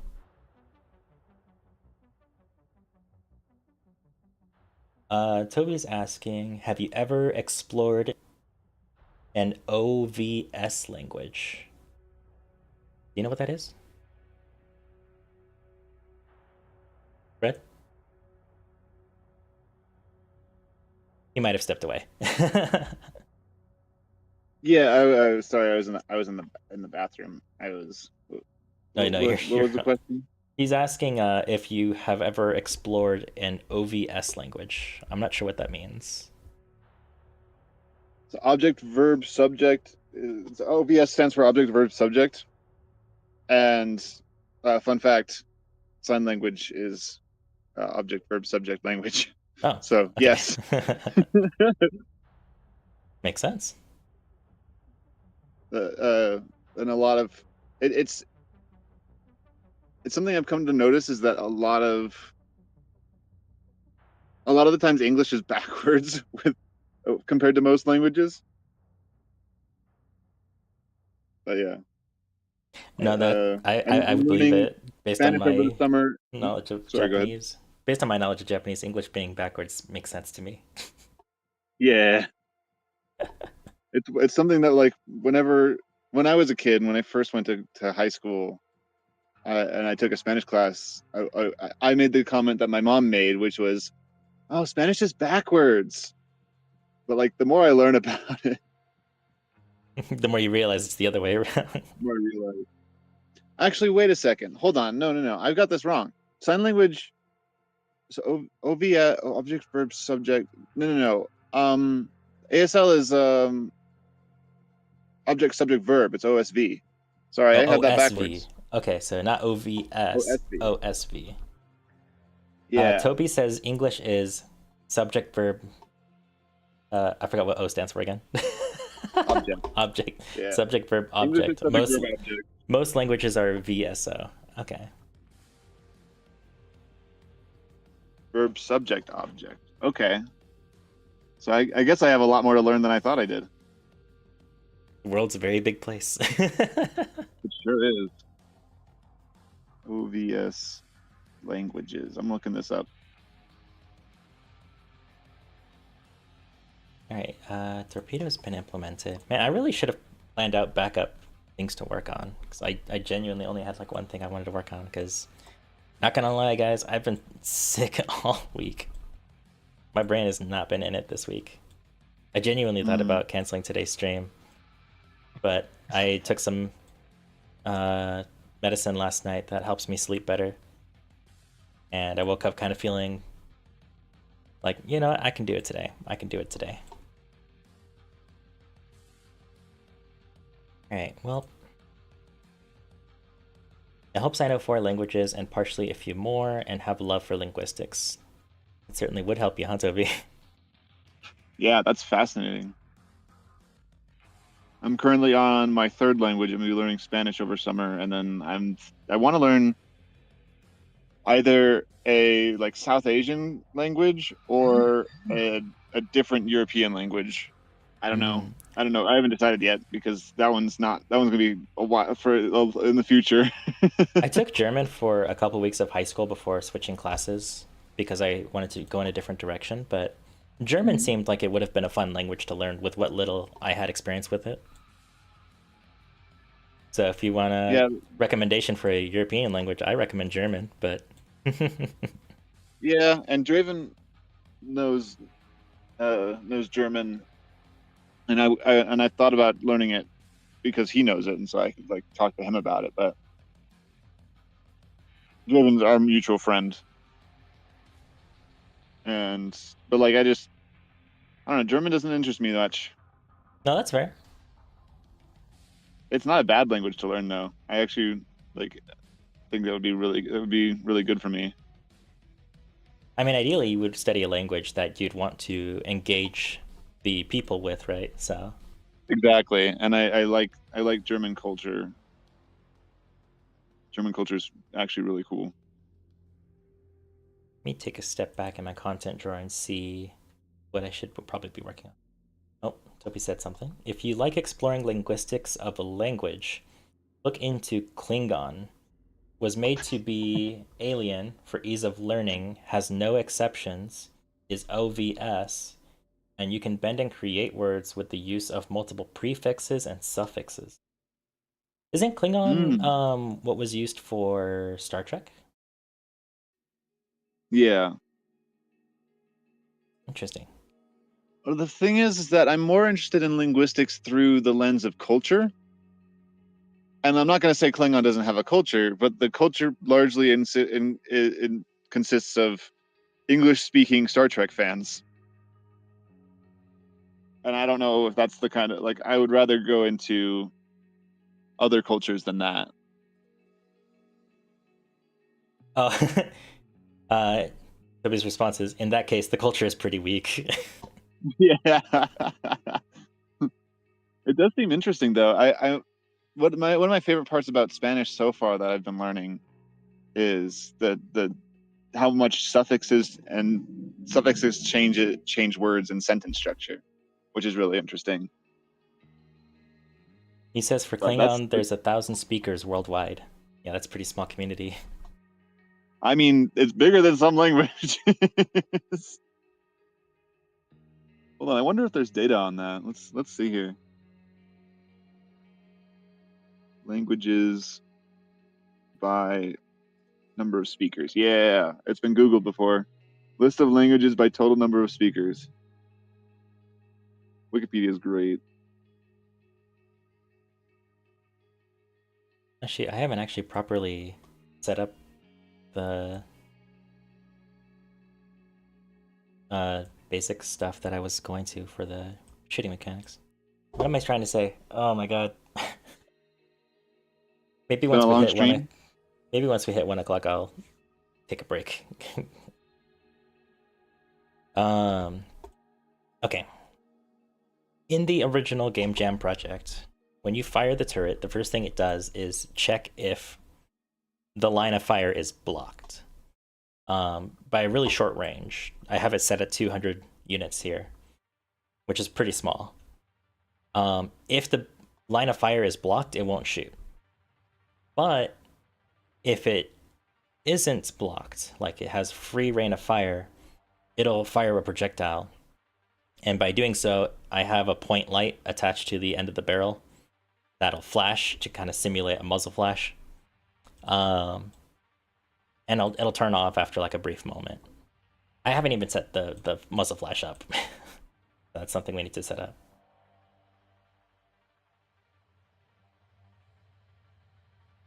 Well, Toby's talking about Klingon here, but he says even if you don't fully learn it, I recommend looking into it. It does things very differently from regular languages and helped me to have a different view on how a language can be structured. That's actually an interesting point. Actually, an interesting point.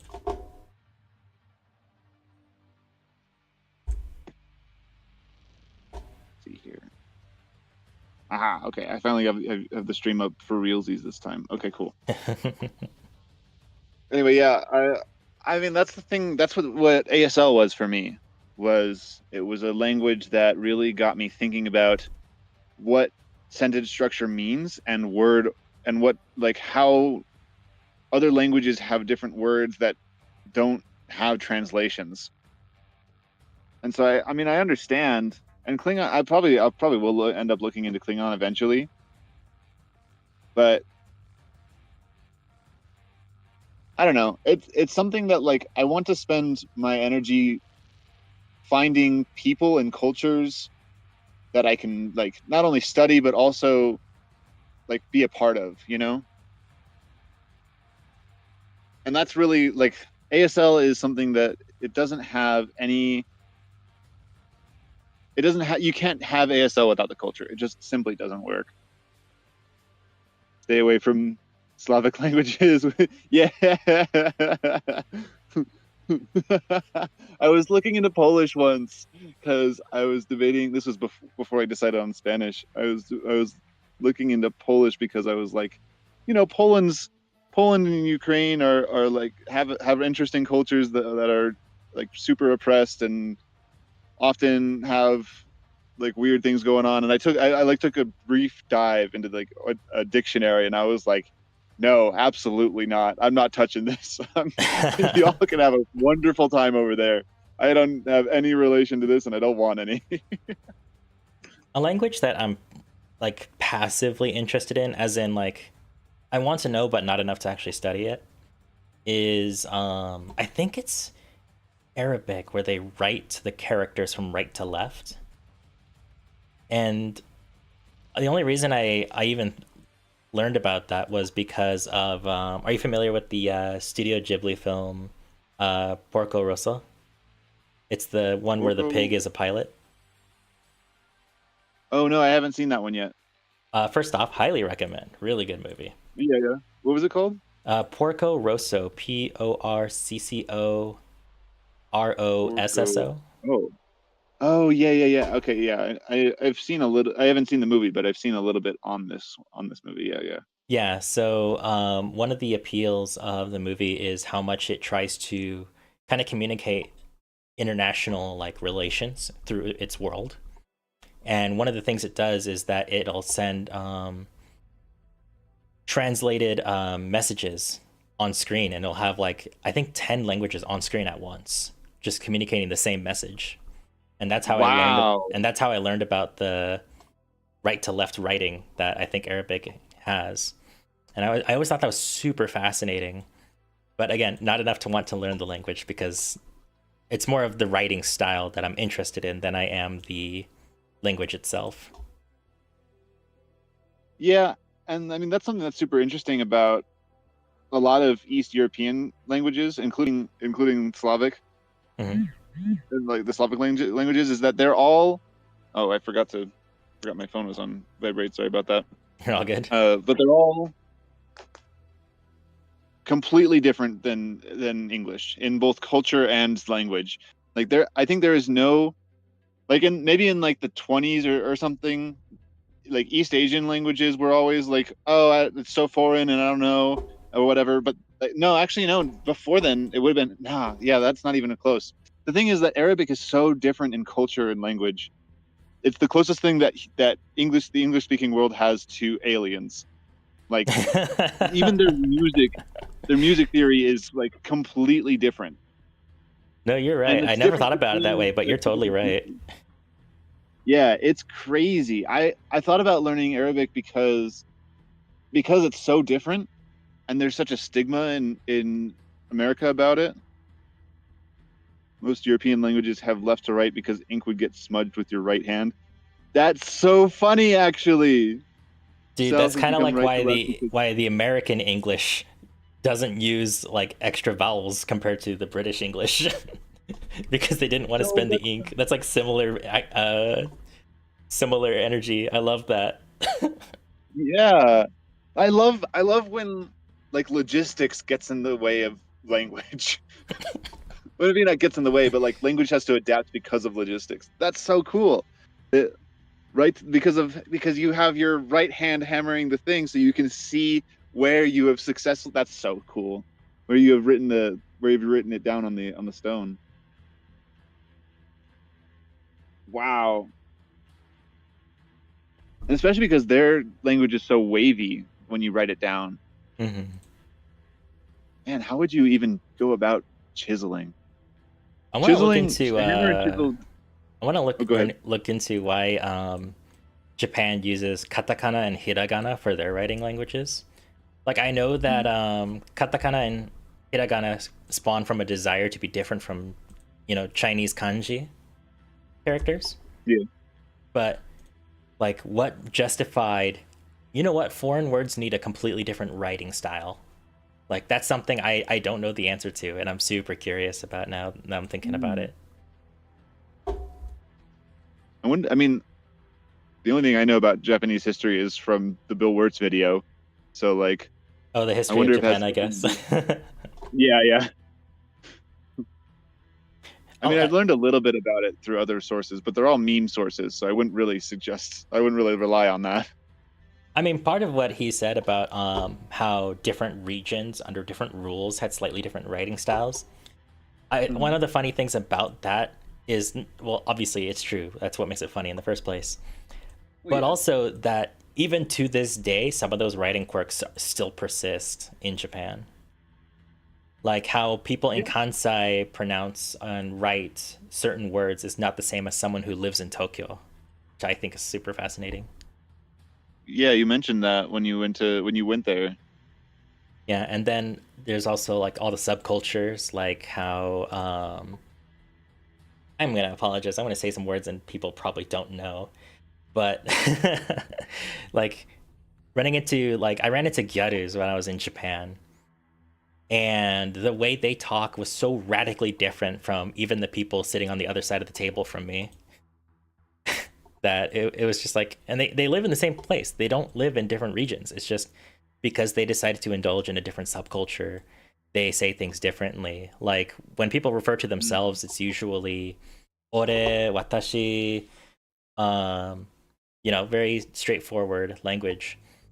But with the Gyaru subculture, they often say uchi, which doesn't even originate from Gyaru subculture. It actually stems from, I believe, the Kansai region. They usually say uchi. What do you mean by straightforward, though? Back it up a little bit. Ore and watashi are universal across Japan. Okay. And I guess also boku. But boku and ore are how males refer to themselves typically. Yeah. And watashi is universal, but typically associated with how females refer to themselves, because Japanese is also a gender-centric language, just like Spanish.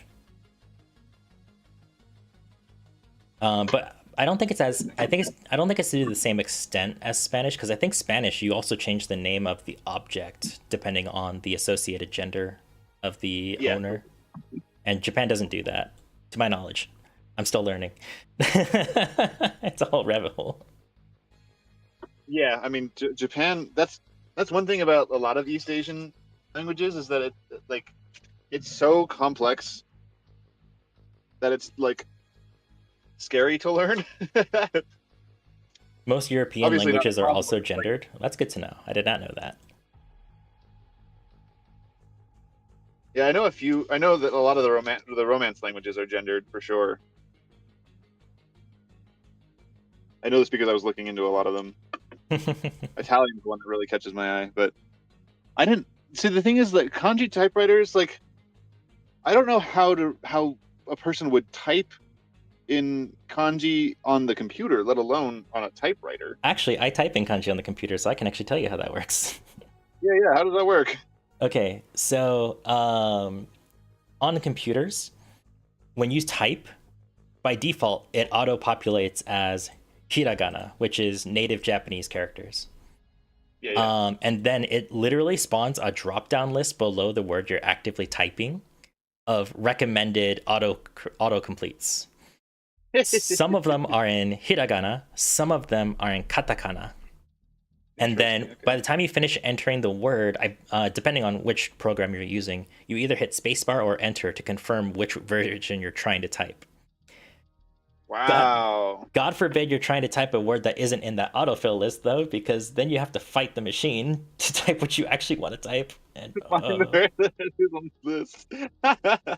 I've had several encounters with my Android keyboard where I'm trying to type something that isn't in the autofill list, and I get punished for it. Yeah. But I mean, that makes sense, because isn't kanji like full sentences? Sorry, one more time? Isn't kanji like full sentences, right? Yes and no. Kanji is typically a stand-in for one entire word. It can mean whole sentences, because they typically have meaning beyond the one word you're probably using it for in your sentence. Yeah. But yeah. The other nuance about Japanese keyboards is there's actually 2 different Japanese keyboards. Well, technically 3, but I don't know the third one very well, so I'm not going to speak on it.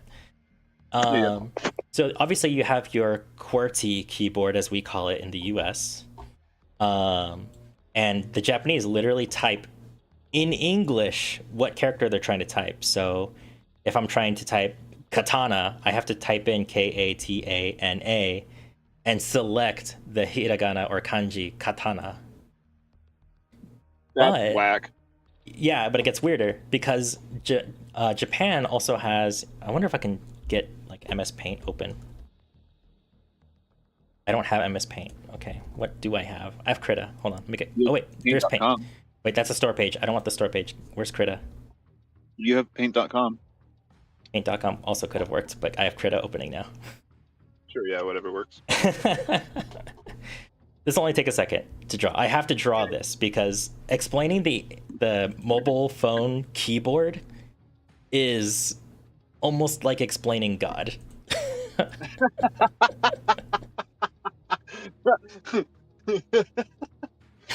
Dude, I can't wait to take a world religions class. That's so funny. Maybe not show grid, but give me snap to snap to grid. Here we go. Imagine explaining God.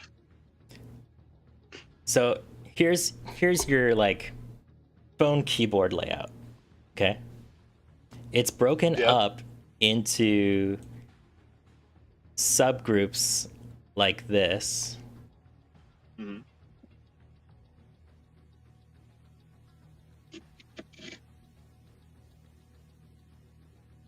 Right? And then, so the Japanese alphabet is. Oh, I'm not going to be able to draw this with my mouse. That's unfortunate. Anyway, there's rows of characters based on what the first character is. So, for example, the first 5 characters are a, I, U, E, O. And that's the basic structure the entire rest of the alphabet operates on. So, Oh, so they have 4 vowels or 5 vowels instead of 6 vowels? yeah, they have 5 vowels. And then the next set of characters starts with the k sound, like K. So then it's ka, ki, ku, ke, ko. Now, how does this relate to this strange keyboard shape? Well, Yeah. there's a, there's ka. I'm going to use the katakana because I can't remember the hiragana ma. Nope, I remember the hiragana ma. This is ma. Ma. Okay. And then when you're typing, you press and hold the first character to reveal the other characters in your row, which spawns another grid around it. And then you slide your thumb in the direction of the character you want to select. So if, for example, I want to select, I wrote that wrong. E, I have to hold A and then slide up to select E. Oh, interesting. Okay. So I remember we were playing Div 2 a little while ago, and you were saying that like the Japanese UI is I don't remember if you said it was better or different.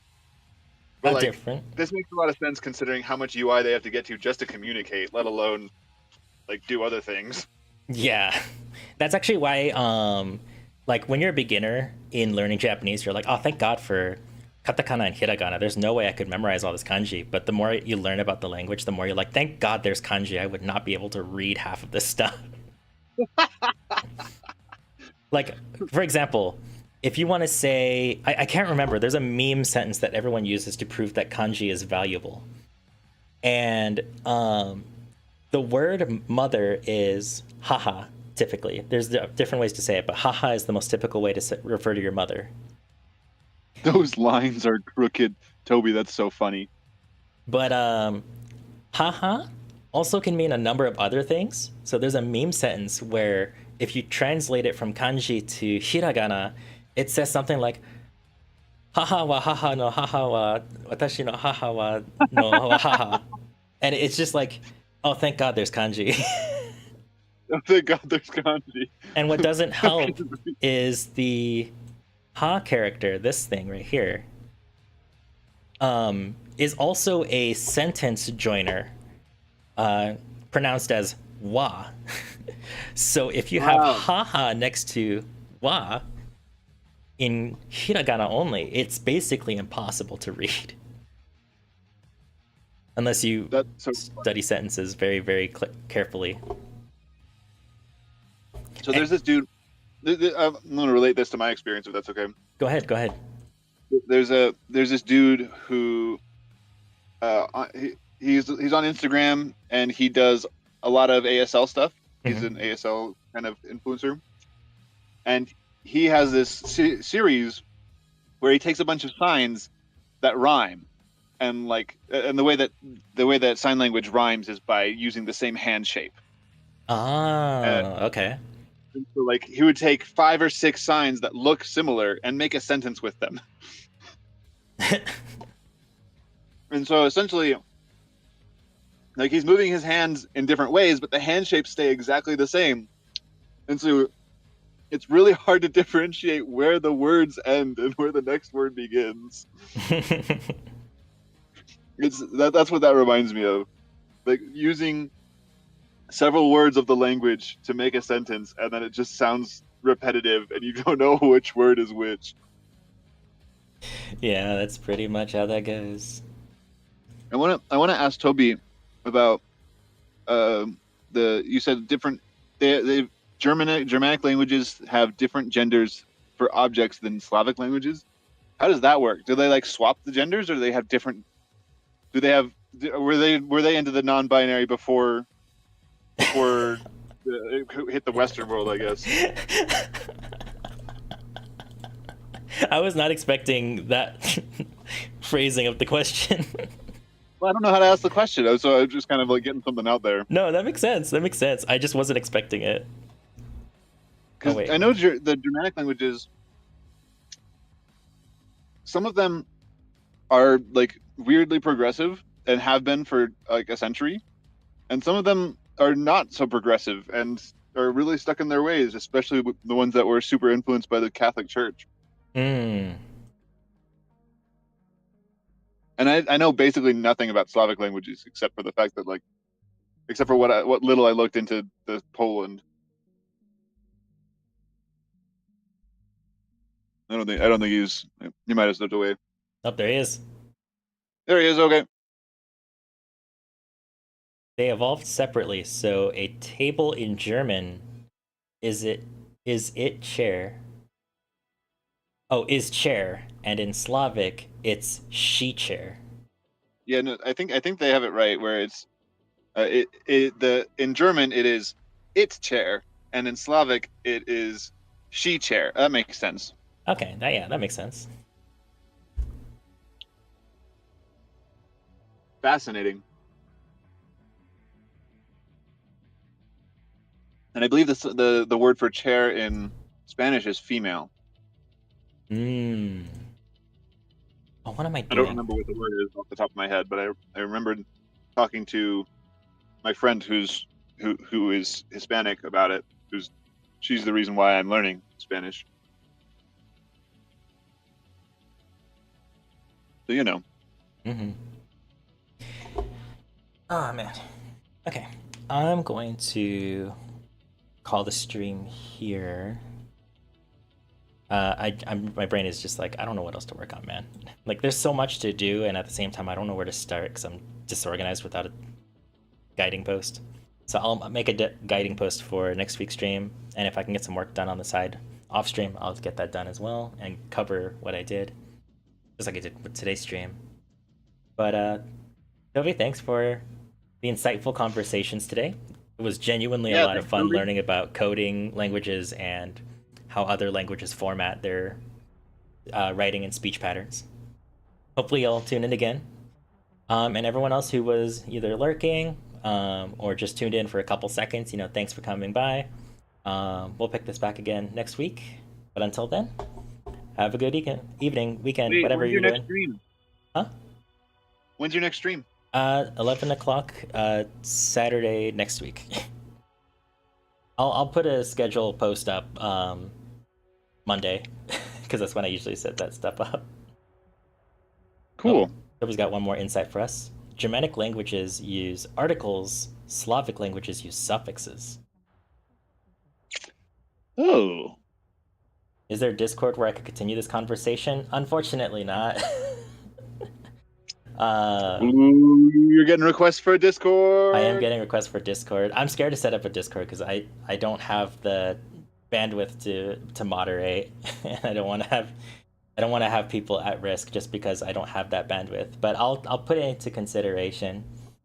But I appreciate it, Toby. Hopefully we'll catch you again later. Anyway, for everyone else, I'll be back next week. We can talk about it then. yeah, let's pick up the conversation. Does bread stream? No, There I you don't go. stream. I support my friends who stream, but I'm not into that life. I'm here to hang out. We'll have another opportunity. But It as was wonderful to always, meet you, though, Toby. yeah. Thanks for dropping by. Genuinely, it's been a lot of fun today.